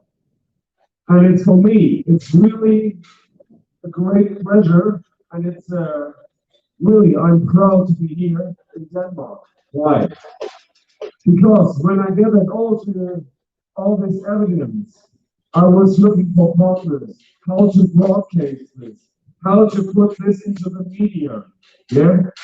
And the first journalist who I'm trusted to, a professional one, a man with character, this was a Danish one. This was Tommy Hansen.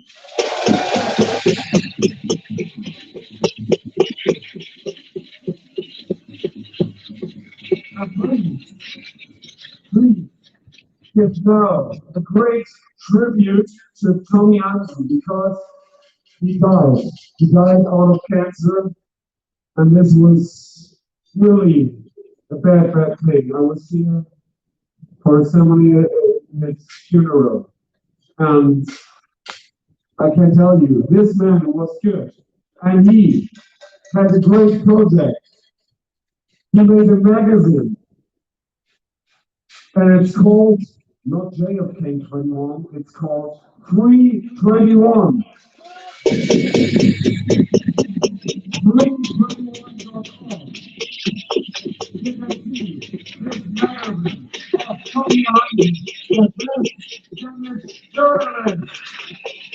And very proud to be a member of the country.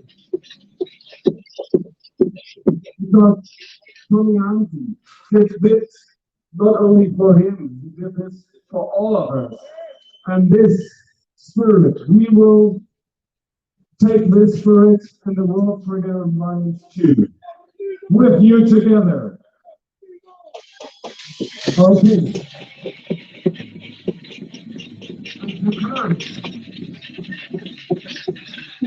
You see this? Yeah, as you know, there were a book out of the other German in the 1920s and 1930s, and it's all written inside. So read this book from Klaus Schwab. And I can tell you, it's getting more and more risky, but on the other hand, our chances are rising up. But what I'm telling about the risks, in the United States, Joe Biden announced publicly there will be, he said, a very dark winter. And dark winter is the official name. Yeah.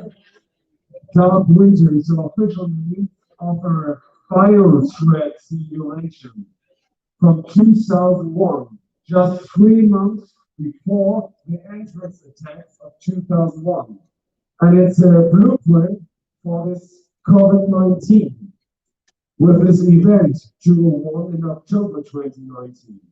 And dark winter, yeah, this is about a real deadly virus. COVID-19 is not a real deadly virus, but they are frightening us with the dark winter. And even Donald Trump echoed this. He said, I'm not sure if we will have this dark winter. Yeah? And it's very, very serious. Because we don't want the real deadly virus spread out.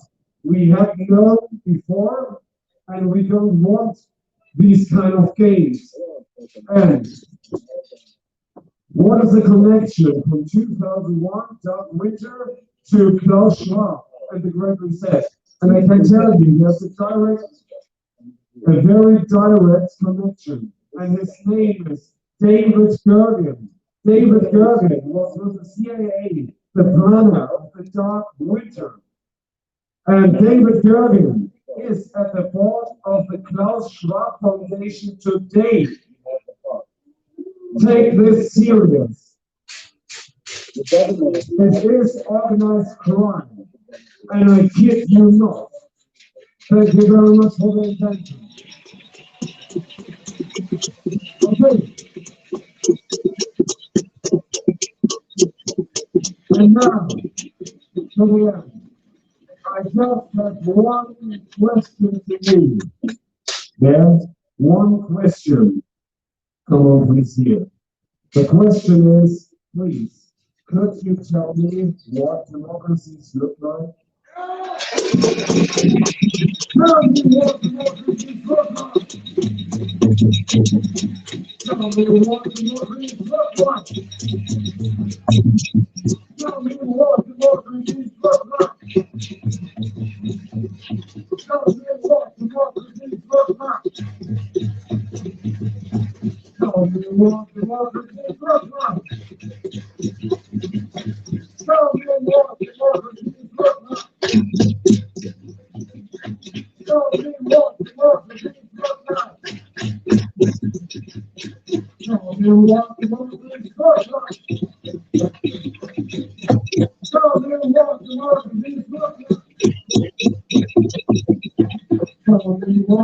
walk with his foot now. So they walk with his foot now. So they walk with his foot now.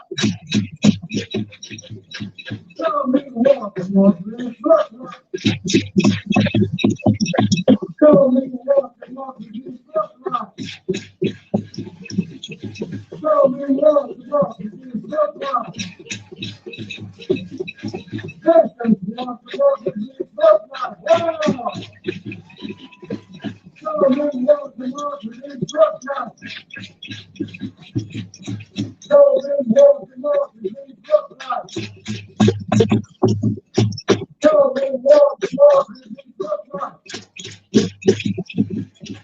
So they walk with his foot now. So they walk with his foot now.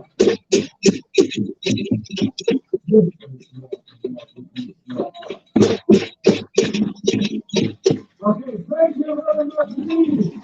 Thank you very much.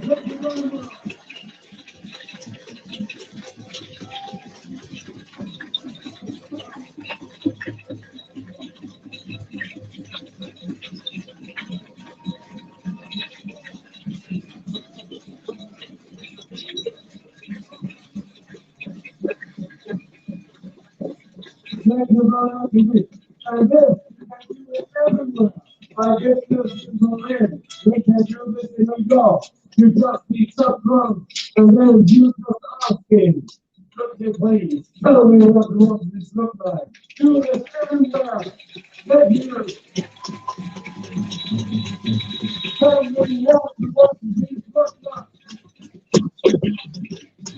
Tell me what this look like. Tell me what this look like. Tell me what this look like. Tell me what this look like. Tell me what this look like. Tell me what this look like. This is what this look like. Take a look at me. I know the plan.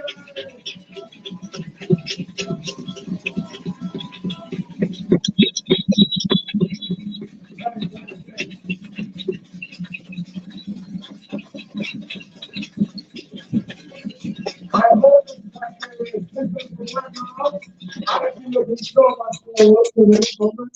And we are going to hear, if God will, and the technician, and Mr. Henry Kaufman. Yeah?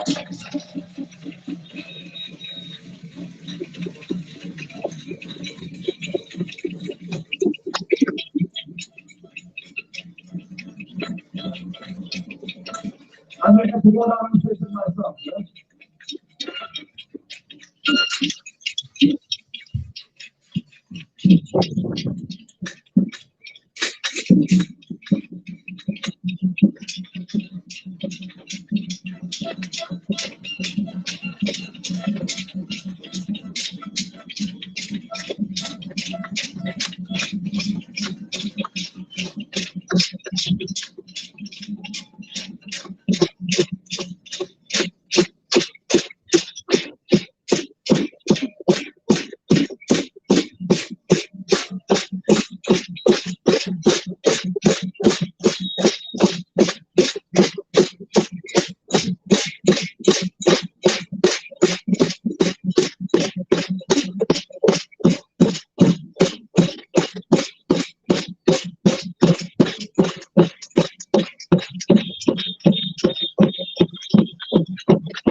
Member of the board of World Freedom Alliance, Mr.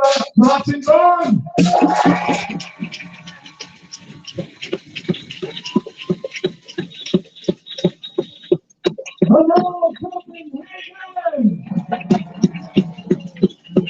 brothers and sisters, it's an honor to be here before you today. God bless you. My name is Martin Byrne. I'm a lawyer from Ireland. I've traveled here to be with you today, and it's an absolute privilege and honor to speak to you.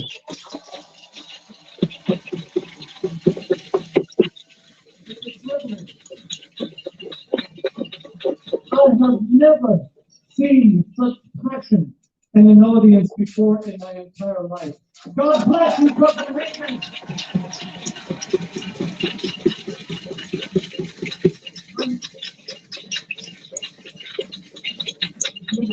You really are. You are really beautiful. You people are standing up for your rights. You're standing up for democracy. You're standing up for freedom. Don't you know how important that is?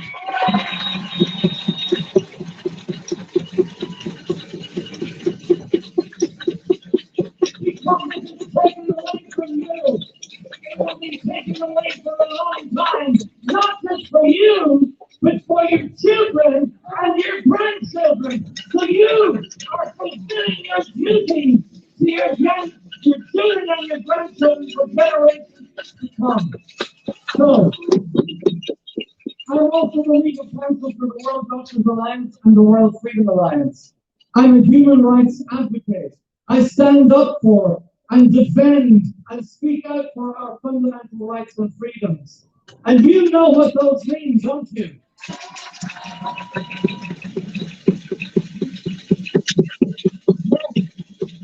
You are here today because of those freedoms. And you are defending those freedoms. So, ladies and gentlemen of Copenhagen, of Denmark, in every country across Europe, in all the countries around the world, we've got constitutions, haven't we? Yes. But people don't understand that constitutions are there to protect you. A constitution is like a code of conduct for the government to follow, to protect you.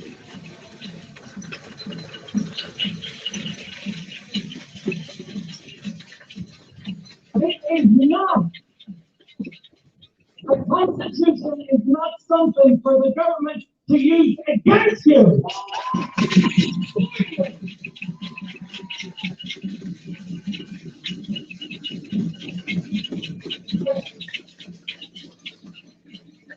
And my dear people, my dear friends, we have been hoodwinked. The people have been hoodwinked into believing that the government give us our human rights, our fundamental freedoms. No!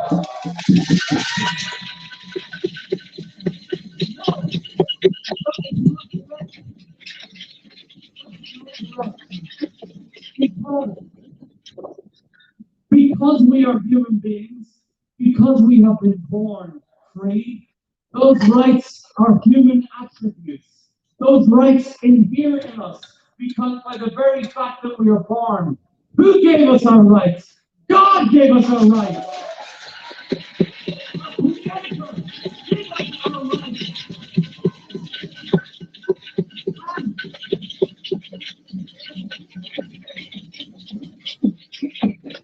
And nobody can take those rights away from us. No one. Yes. It is true. It is true that governments do have power under the Constitution to limit and restrict rights in certain situations, of course, because, for example, my right of freedom of expression ends where your right to your good name and reputation begins. So it's normal to have competing rights under the Constitution, but it's very important that when a government is imposing restrictions on our fundamental rights, that they do so with proportion.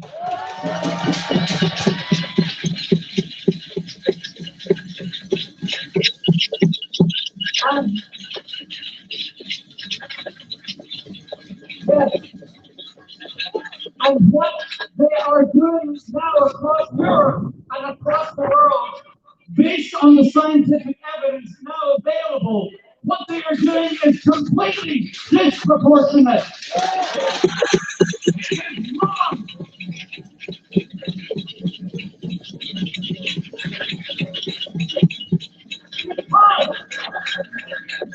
Because the cure that they are imposing on us is worse than the disease that they're trying to treat.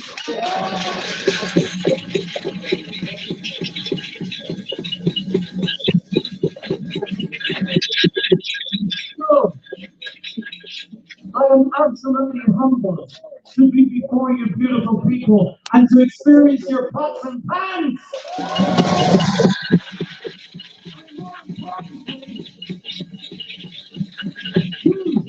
Experience your passion.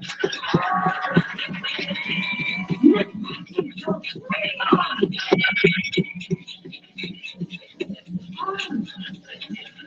To feel your love for freedom.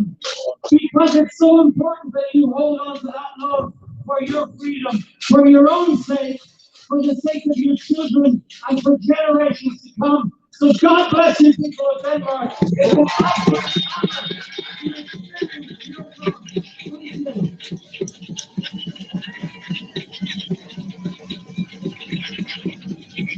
honor to experience your love. And I also want to say, what a privilege it is to meet such wonderful people on the journey that I've been on the last number of months, especially my good friend, Max Bobby.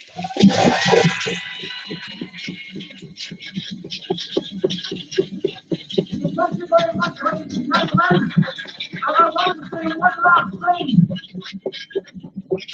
If this message is going out around the world, I'm calling on my colleagues, my lawyer colleagues across the world. Do not question me for speaking out. I question you for staying silent.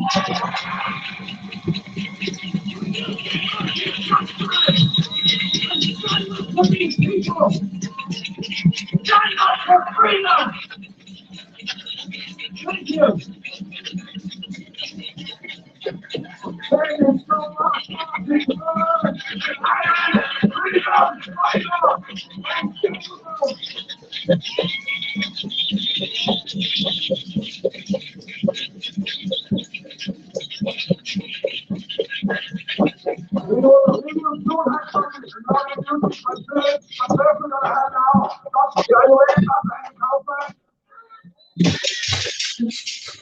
And the telephone on the big screen.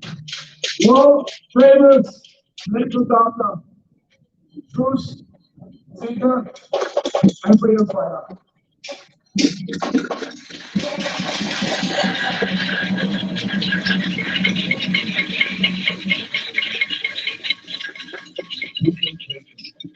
We've been tolerant. We've even been, at least some of us, to some degree, compliant. But this has got to end now. People on the streets telling the government this, and it has worked so far. Now is the time to keep going.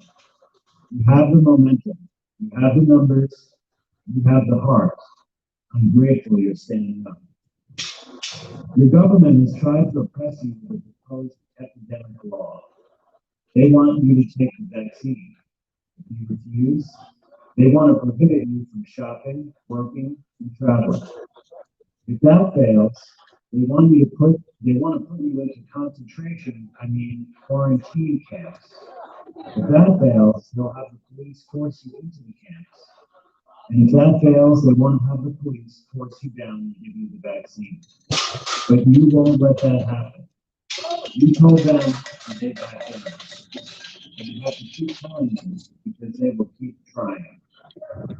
As many of you know, it turns out this whole pandemic of COVID-19 is a fabricated web of deception. It is a tool of manipulation and control. This so-called virus has never, not by any scientist or government, been actually proven to even exist. This virus is broad, figment of our imagination. Picture for a moment that there were no news reports, no masks, no social distancing, lockdowns, or store closings. we see that anything is different from all the past years of our collective experience? Have we seen people die in the streets? Have we all lost people unexpectedly who were in good health? Are we burying bodies in our backyards? Or is it only the illusion of a pandemic? At present, these tyrannical policies are based only upon so-called cases. This is not the same as when a doctor diagnoses you with an illness. It can be a case, and it can be completely healthy, no symptoms at all. All that is required for a case is to have a positive test.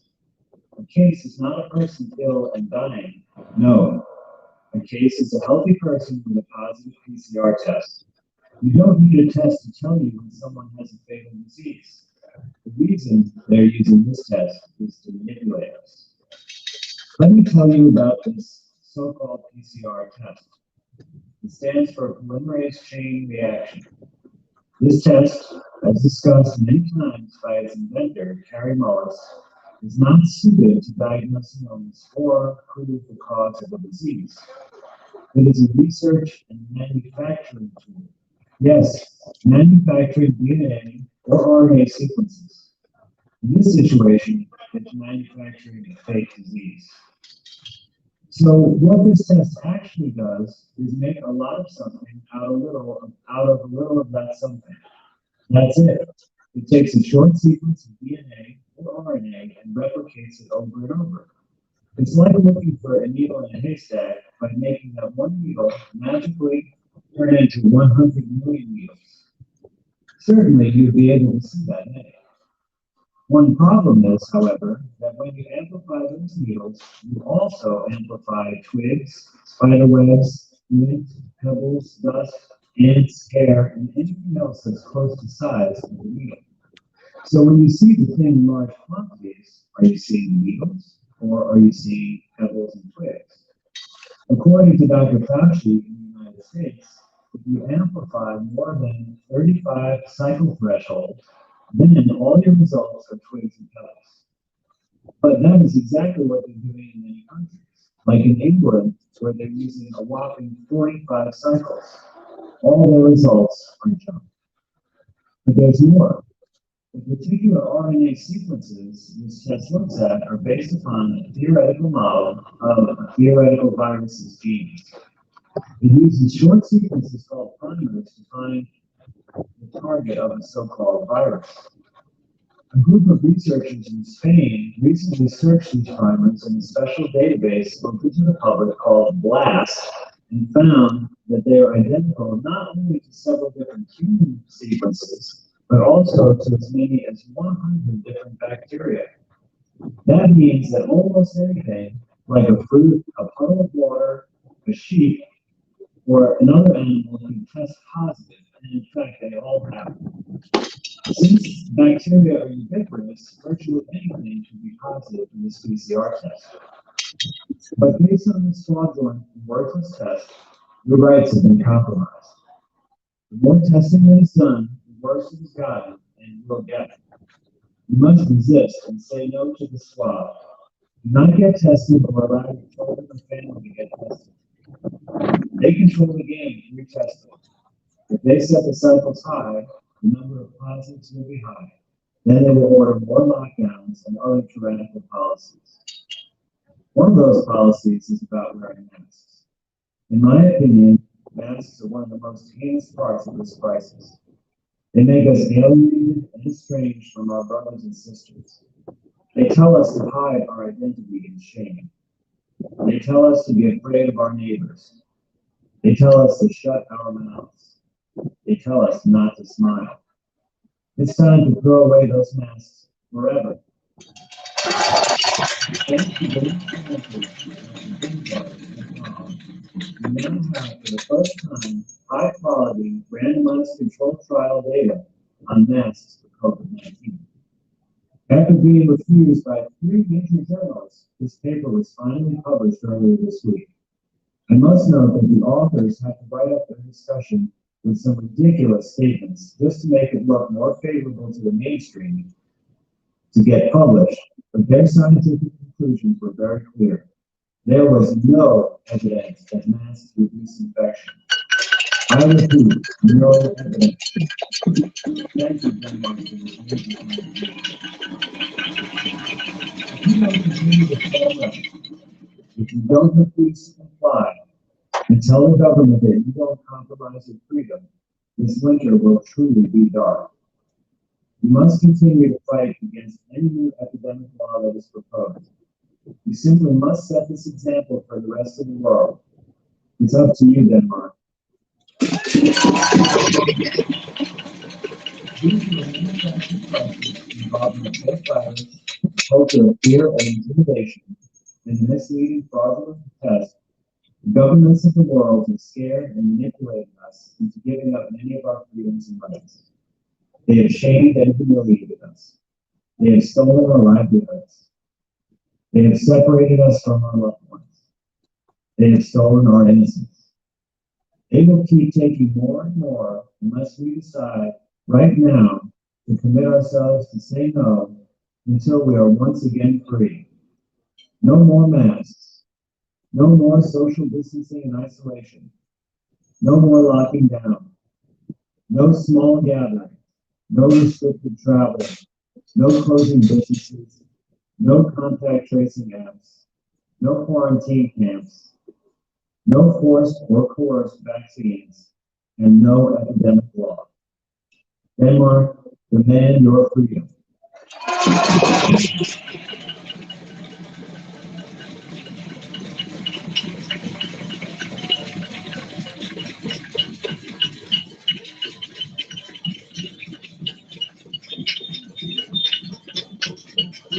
Thank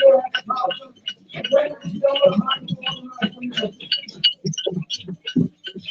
And now we're going to have a young sailor from Sweden, Philip Sjöström. Welcome.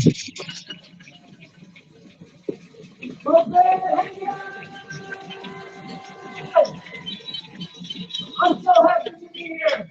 Because that every one of you have come here and stand up for your truth and for freedom.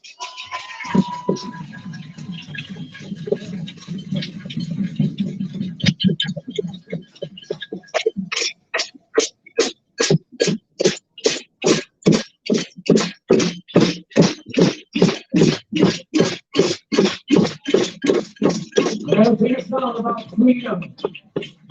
About a picture of a bright future, about freedom. Let's see if we can get it out.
Wow. Thank you. And I'm sure we will be a lot more in the future. The next speaker is going to be Senator Scott Jensen.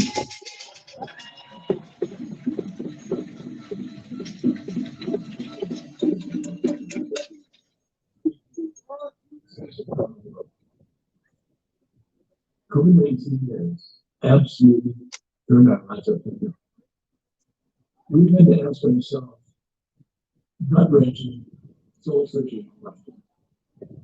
And I'm so grateful. Edmund Burke said that something like this: all it takes for evil to prevail is for good people to do nothing. I'm so glad that you're not doing nothing. You're doing something. You're speaking it. You're addressing a contrarian narrative. You're questioning the conventional narrative.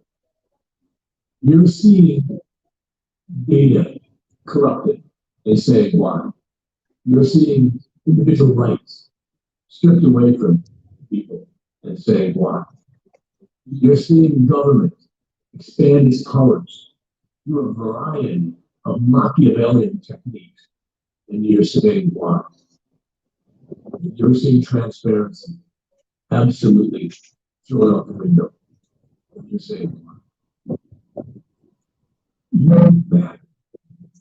As a family physician and as a state senator in Minnesota, I see the intersection of policy and people. I see the intersection of manipulation and goodwill. I see intersections that conflict with one another.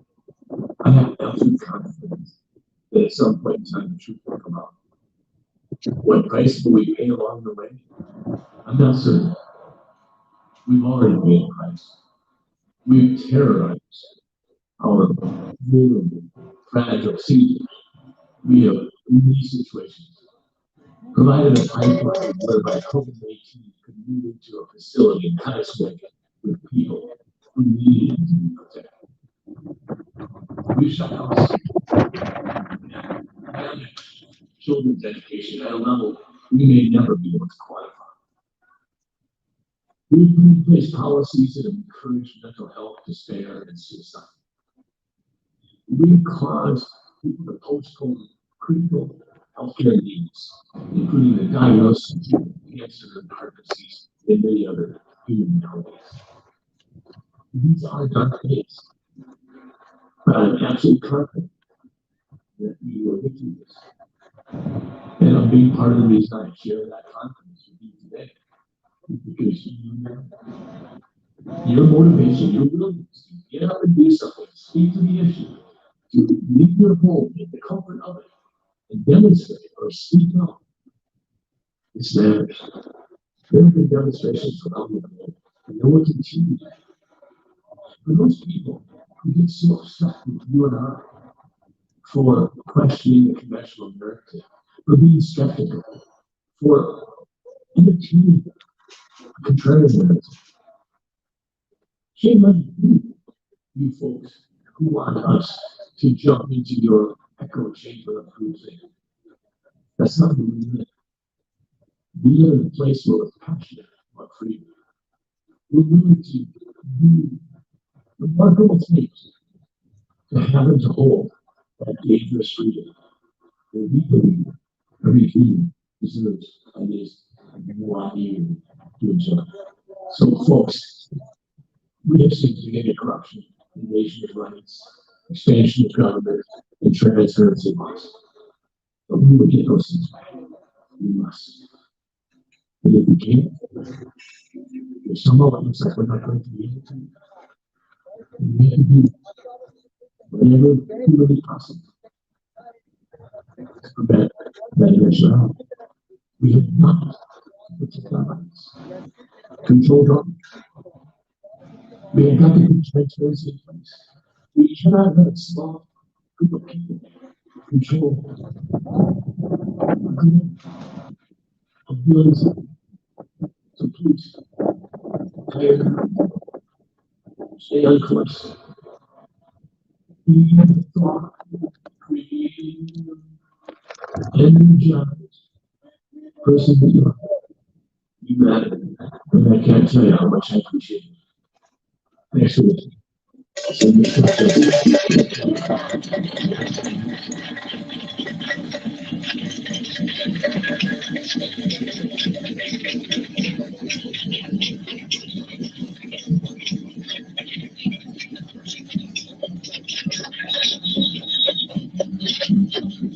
And the next speaker coming from Holland is Claire, who has been leading Couples for Truth in the Netherlands.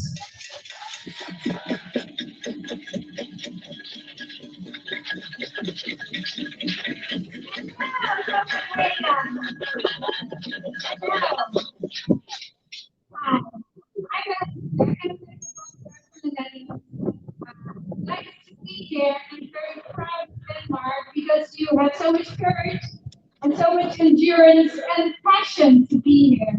Thank you.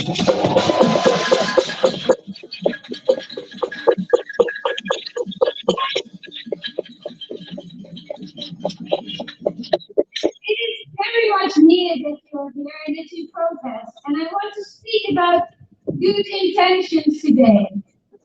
Because the road to hell is paved with good intentions. They say, for your safety, they say, to protect the elderly, and they say, sacrifice your own freedom for other people's health and freedom. Follow orders. All these good advices, we should oppose to them. Because we know in our hearts, and we know scientifically, that they are not good advices. These measures are devastating for our health and for our economy. We refuse to follow this, and we want freedom, health, and we take our own responsibility, our own inner authority.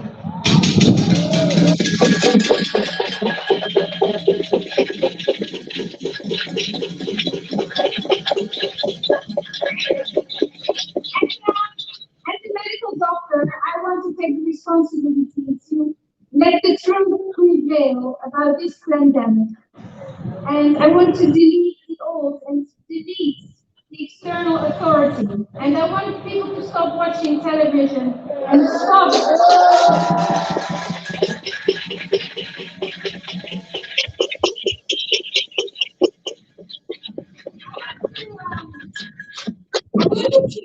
Our own discernment in our own eyes to judge medical situations clinically and statistically. I want to also tell you that there might be another bioweapon that they throw at us, another virus or bacteria, or maybe just 5G. The 5G microwave will maybe fry us. I want to refute it, and I also want to refute the masks because we will suffocate in masks. And I want to stop this totalitarian takeover from the world.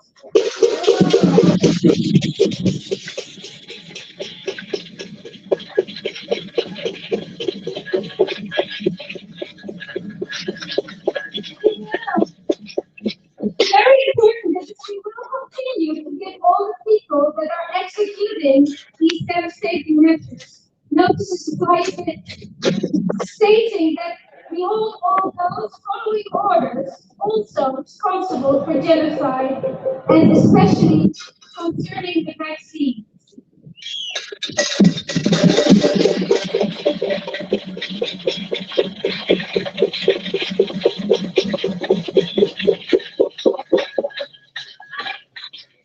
I think that vaccines have to be stopped for 5 years until it has been proven that they are necessary, that they are effective and safe.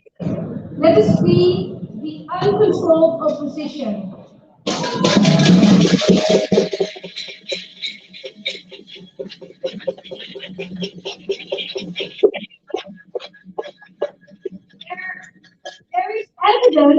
scientific evidence that is being denied about 5G and the health impact of 5G and the risks. The ICNIR, the NATO, and the United European Commission, they can fry us, they can suffocate us, and weaponize us with 5G microwave. And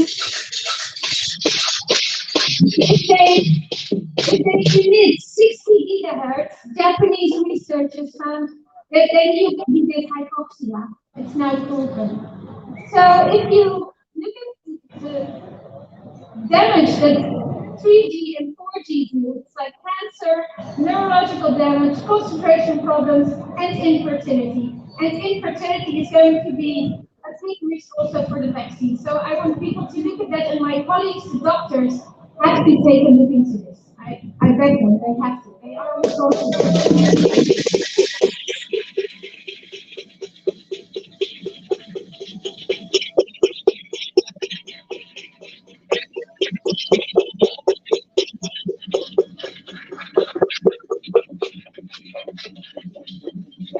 The next speaker is journalist and freedom activist Center Lebrit from Belgium.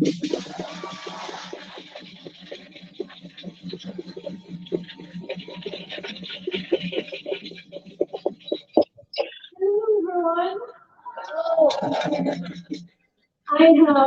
I'm a freedom activist, and I have a special talent to be with the right people at the right time in the right place.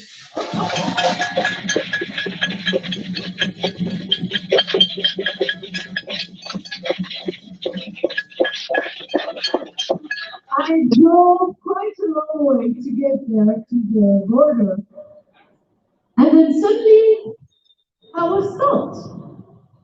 I did have no negative PCR test. Oh, lady, we will escort you back to Germany. Sorry, you cannot travel anymore into Denmark. I was not very happy. I was thinking about you here. I lost some.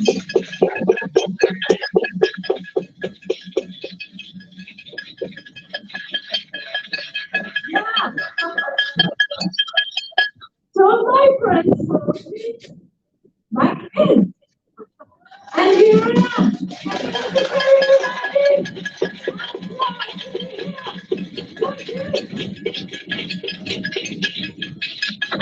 This is how we all fight for our freedom. All those little things where we dare say, no, I do not agree that you limit my freedom like this. This is civil disobedience because these are our rights.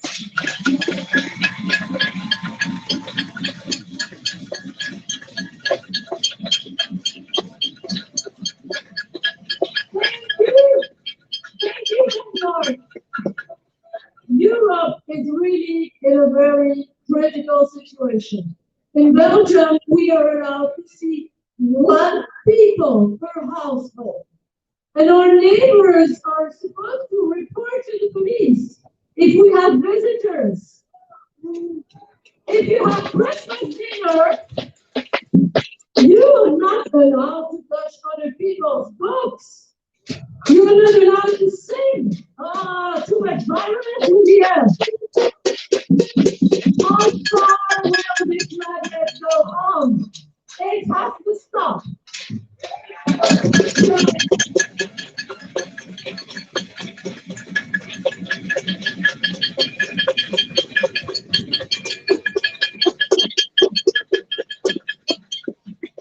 This is the right people, the right place. And we need you, Denmark. I am so proud to be here because we need you for an international wake-up call. Please, wake up! Wake up, France! Wake up, Europe! Wake up, Europe! Wake up, the world! Wake up! Wake up, the world! Wake up, the world!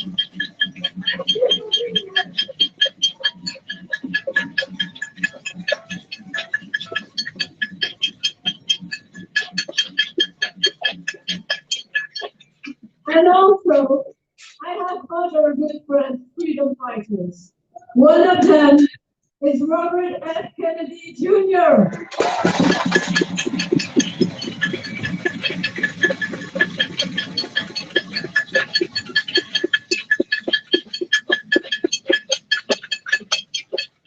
Yes, I'm very proud to be, let's say, leading the European branch of this organization, Children's Health Defense Europe.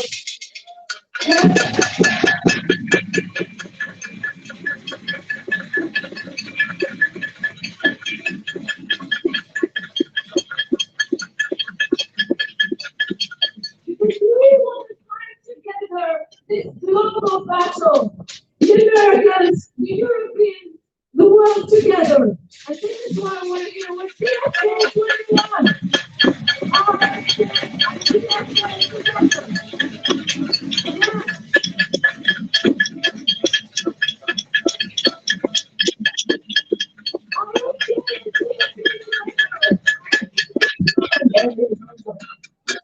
So, we will have the pleasure to have also Zoom meeting later on, and I'm sure you will be able to watch with Robert F. Kennedy Jr.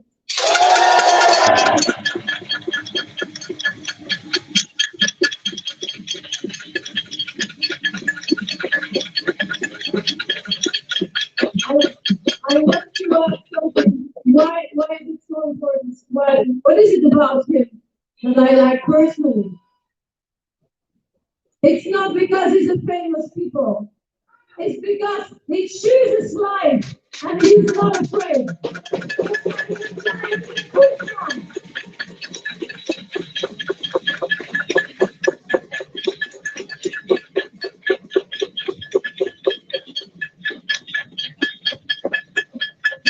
And all of these things, they're all mothers like me. My son was vaccinated when he was a child. I've seen him present to autism, losing speech, losing eye contact, screaming, headbanging. And I don't want to see that ever again.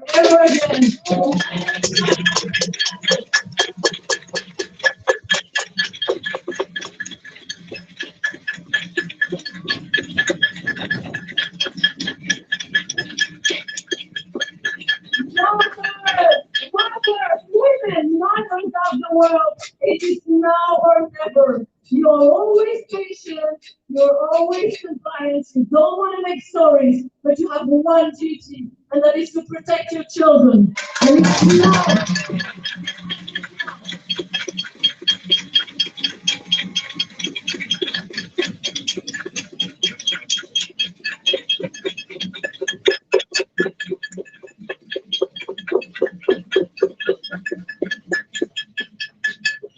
We choose life. Nobody will touch our children. I will never, ever accept anyone to vaccinate my children again. No.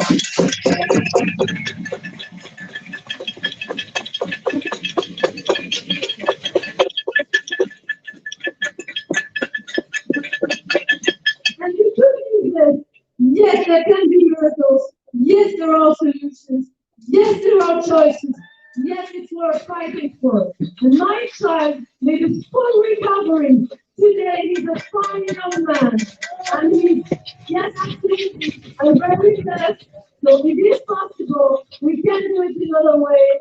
And he's today with me in thoughts, he's supporting what we do. And I really am very grateful for everything that's happened, for all the support we get. So this is all possible, and it's possible to people like you, it's possible to people like my friends here and that, to organizations like the one of these. So thank you very much.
European Robert Kennedy charity children's health defense. And I can tell you, it is a dream come true tonight, this evening. We will have a Zoom meeting with Robert Kennedy Jr.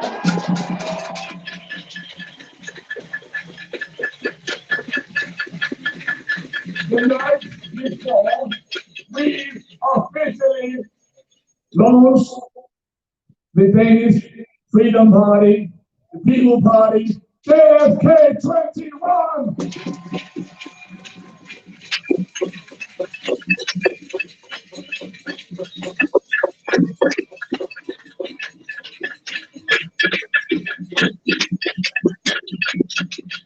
It's an absolute talking about freedom parties. It's all happening now. It's even happening in England. My good friend and chairman of the English Freedom Alliance Party, Nigel Hutton.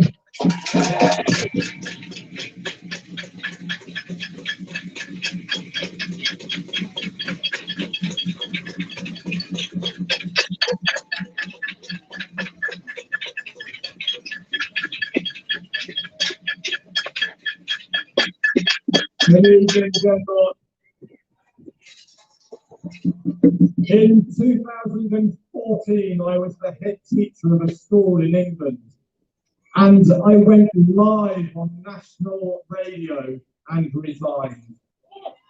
The reason I did that was because there was a germ in the education system, a term coined by Patty Svalberg. GERM stands for Global Education Reform Movement. It was the beginning of standardized testing across the world. It was the beginning of conformity to young people. When I resigned live on the radio with 3 million people listening to this professional head teacher, I broke down in tears. They thought I had had a nervous breakdown. I hadn't. Big boys do cry.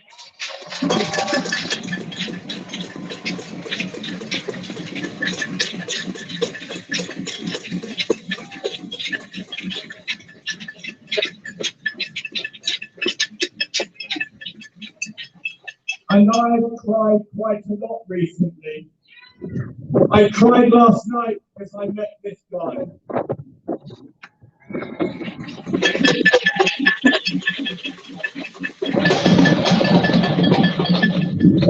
Because I'm now a politician in England, people ask me all the time, what can we do?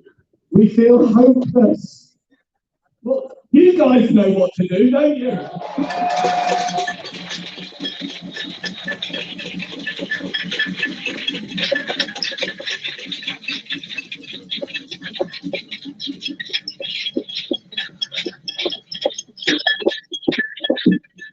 Now, when I was a principal in England, I used to stand in front of my school and I would demonstrate things to them. So I'm just going to demonstrate something to you now. This is how not to do it.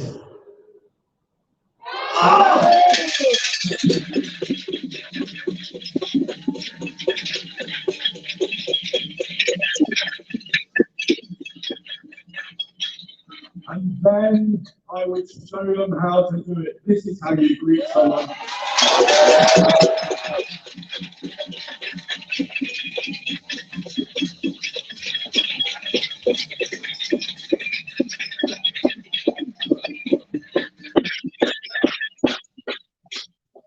Vilas made me cry last night. First time I met him. We were talking about masks in school. Vilas and 2 of his friends have refused to wear a mask in school.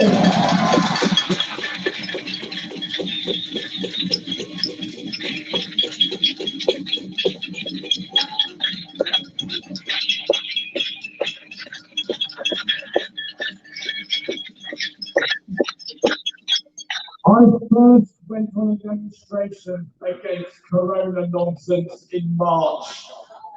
I spoke to 50 people in London. 2 weeks later, there was a demonstration in London and 40,000 people were there.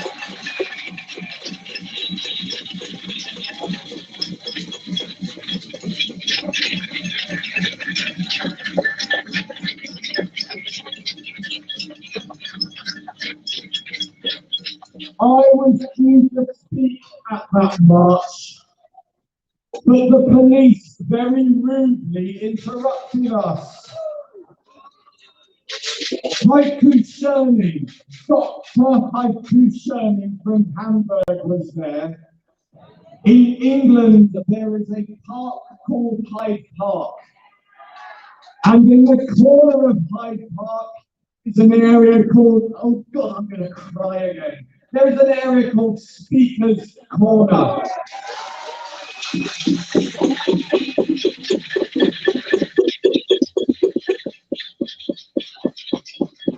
Anybody can go to Speaker's Corner and say whatever they like.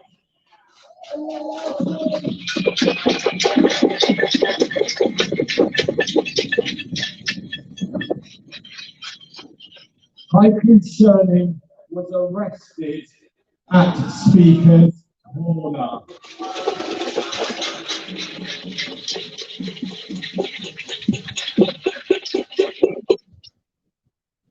That is not what democracy looks like.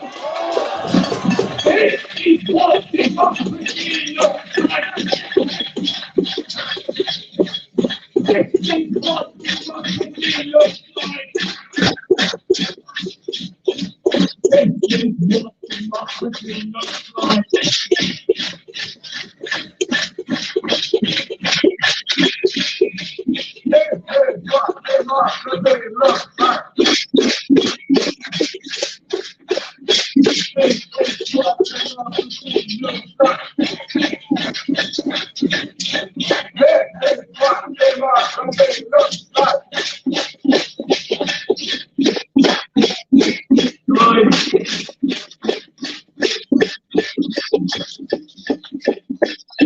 One last thing I want to say to you, and I'm going to cry again.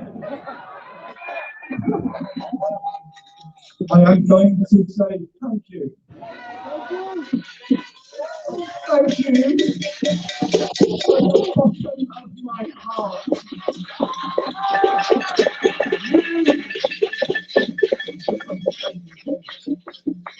You have shown the world what to do.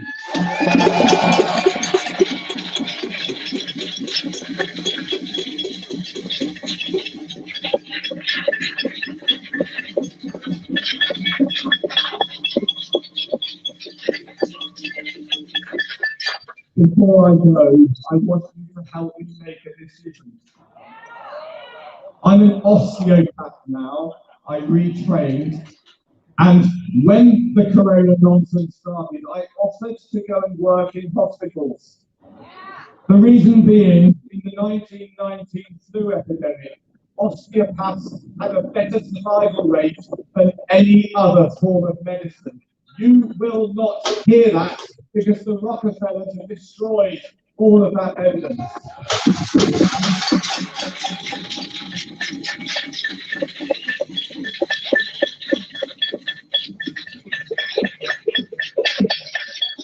So I put in my application to work for the National Health Service in England in March. They sent me an email yesterday. They said, thank you for your kind offer to come and work for us. Thank you for doing all the training, which I did during lockdown. We would like to offer you a job now. And I thought, great, I can go and help people breathe. No, they want me to learn how to inject vaccinations into people.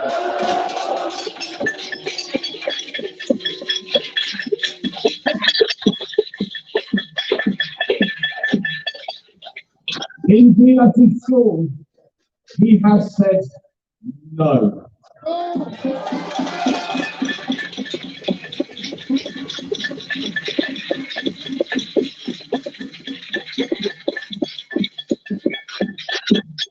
We heard Martin Bernard earlier call to lawyers around the world to stop this nonsense. I call on medical professionals across the world to stop this nonsense. I'd like to do the next bit in Danish. So when they ask me, will you vaccinate anybody, I am going to say, no!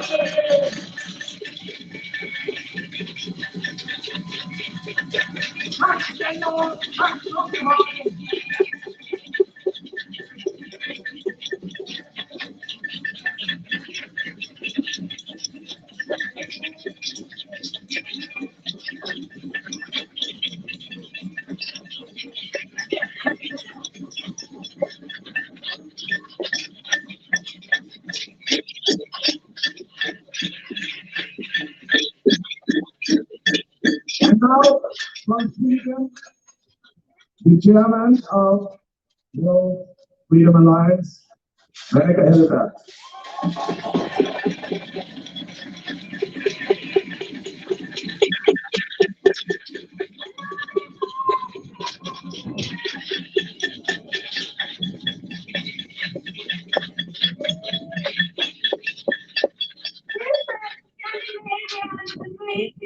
Brothers and sisters, thank you for standing here with us, standing up today. I'm Monica Helleberg, I'm from Sweden, and I'm so grateful for every person that stands up, that speaks their voice, and that says no to this craziness going on.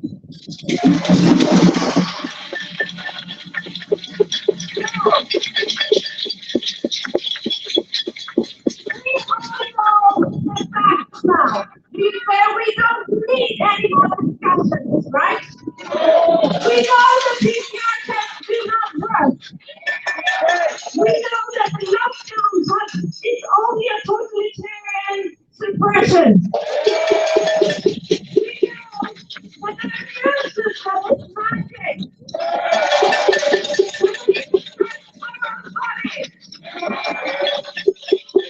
We know that we need love. We need care. We need our families to be together.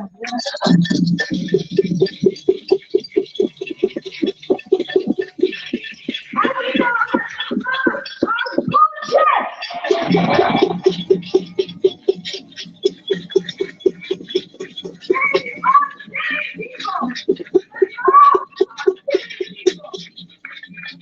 People are dying from the mouth. Children are dying from the mouth.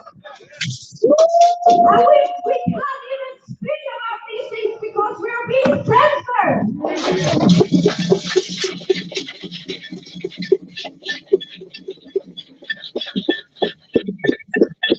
I believe in all of us. When we stand up like you are doing today, when we stand up united, we're giving all people around the world hope. We're giving them the strength to speak out.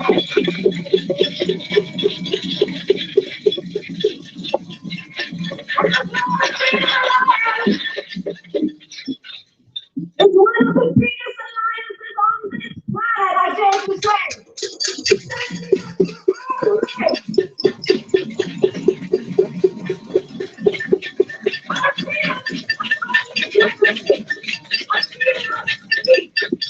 Our freedom to move. Our basic human rights and freedoms are being threatened. And this is serious. This is a war on us, on people. And the World Freedom Alliance is asking the whole world now to face the facts and stand up with us.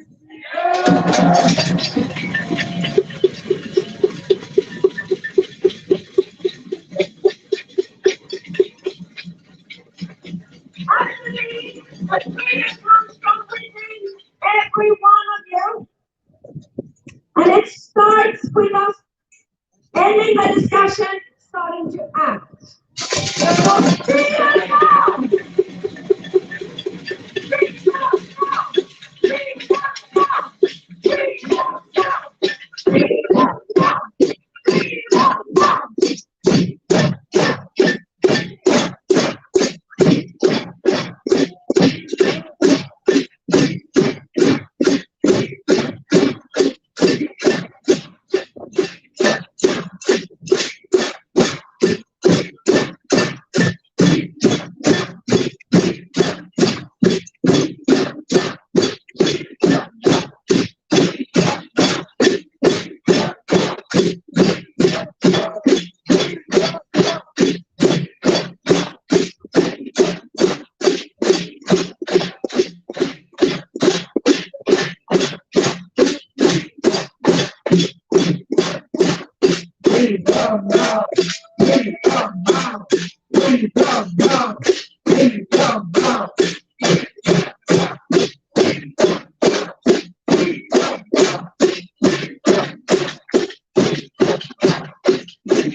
now we will finish off this wonderful demonstration. We don't care about the weather because we're determined to win this one and to win this war. We can win this one.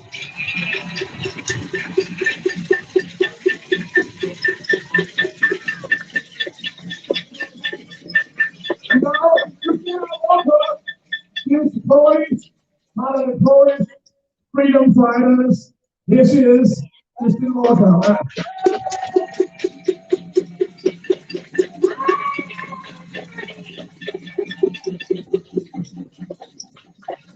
So we're gonna close this with a song. And you're probably not gonna guess this because it's gonna be a song about freedom. And we all are World Freedom Alliance, and you guys are World Freedom Alliance, because there's no World Freedom Alliance without all of us together, right? There is no man in this world that can take your freedom away. Yeah? Okay? So let's do this. We need to fight for our freedom. That's it.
Thank you so much, everybody. Thank you so much.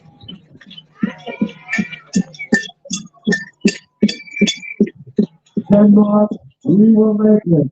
The risk arises from the chances too. We will do it, and we will do it together for a better normal. Not the old normal, and definitely not the new normal. We're here together. Thank you.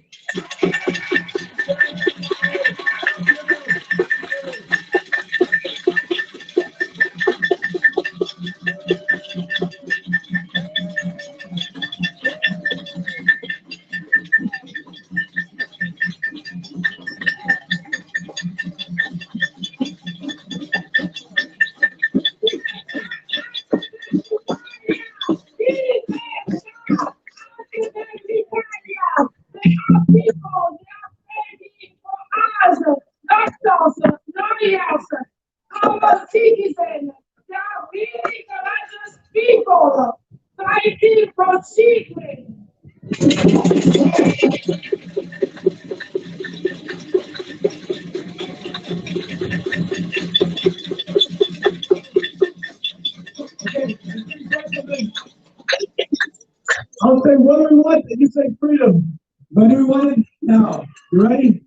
What do we want? What do we want? What do we want? What do we want? What do we want? What do we want? What do we want? What do we want? Thank you very much for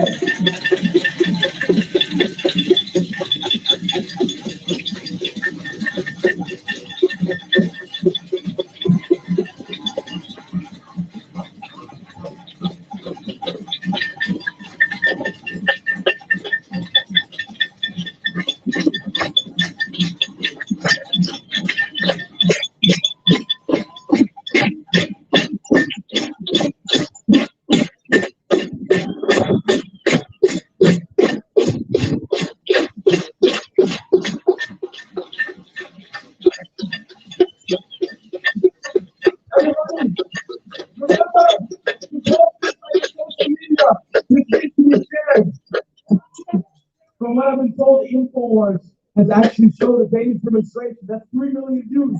We're coming out from everyone.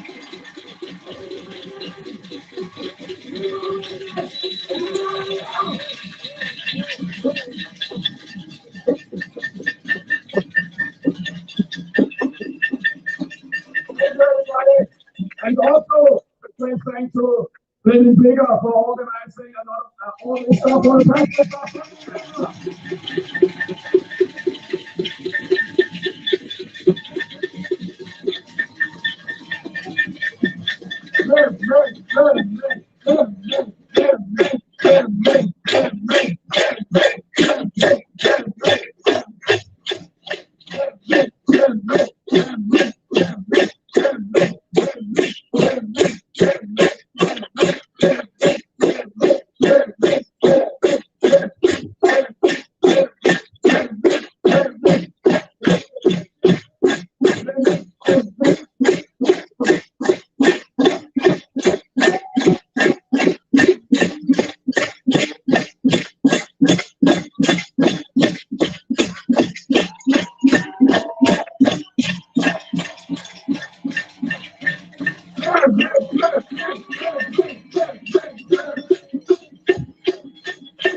Thanks a lot, everybody.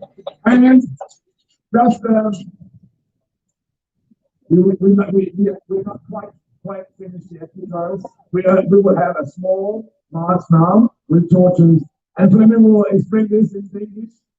Fleming will take care of it from here. Okay, in English as well, sorry, in English. And anyway, thanks so much, everybody, for coming. I love you all. It was fantastic.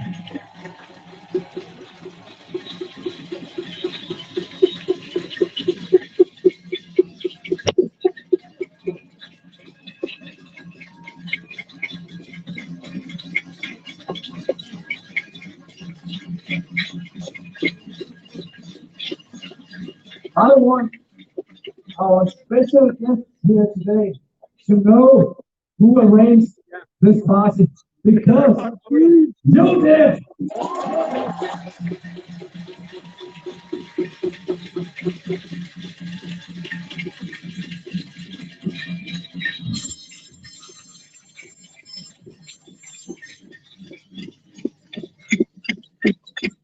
And I've heard that you like freedom. Do you like freedom?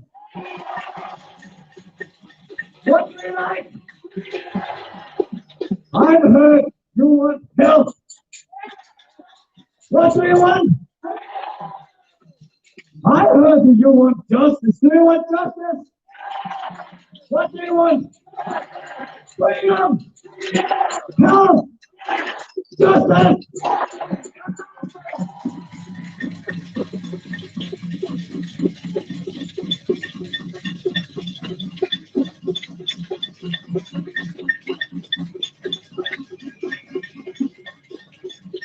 Now,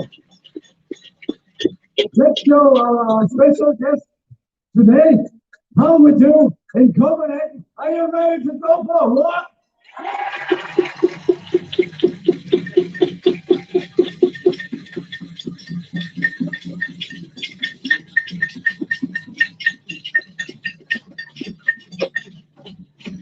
And some practical notes in Danish. The people in the front, dem der går foran i marchen, sørg for ikke at følge efter politifolkene, de kører stærkere end vi går. Så det gælder om at gå cirka som halv tempo af, hvad man egentlig synes. Og når man først står der og klinker kom her, så får man et godt marchtempo, og så kan man godt gå lidt for stærkt, og så bliver det meget langt parade. Så dem der går forrest, hold et stille tempo. Thijs plejer at være god til at lige komme op, og så stopper det lige et halvt minut, indtil vi er samlet, så vi går sammen. Og til jer, der ikke har prøvet at gå op gennem sløjet, hvor flygtningene de kommer af lyden af frihed. Det bliver fedt!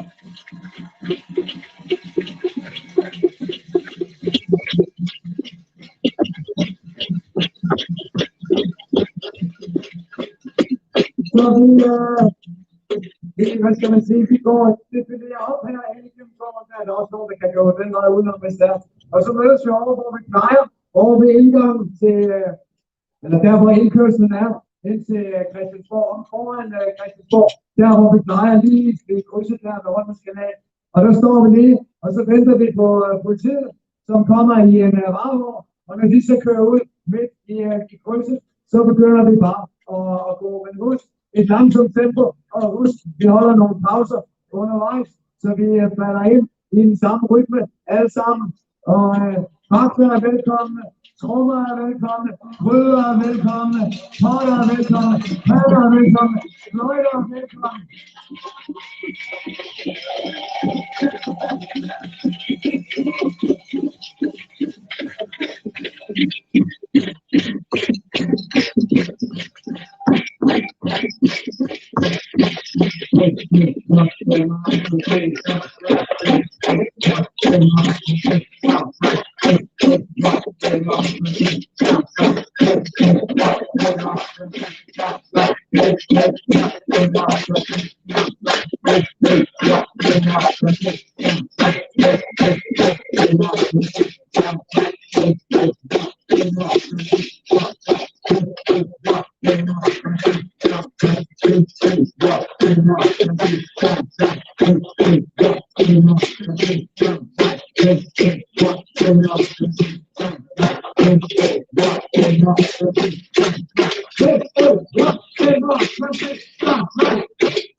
Show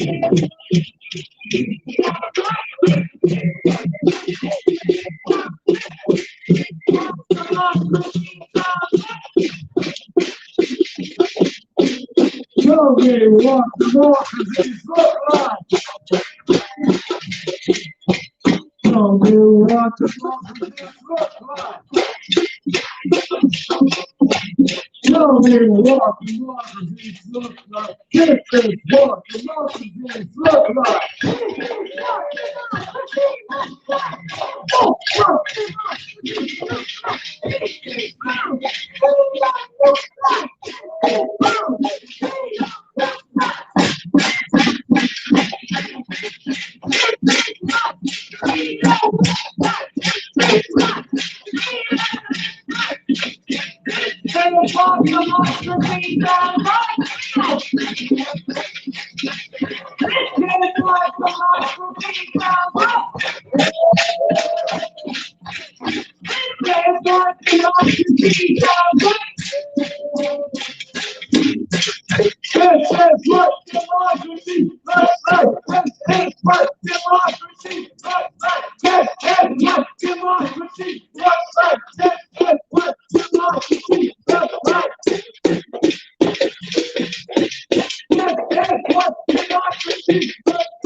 This is what democracy sounds like. This is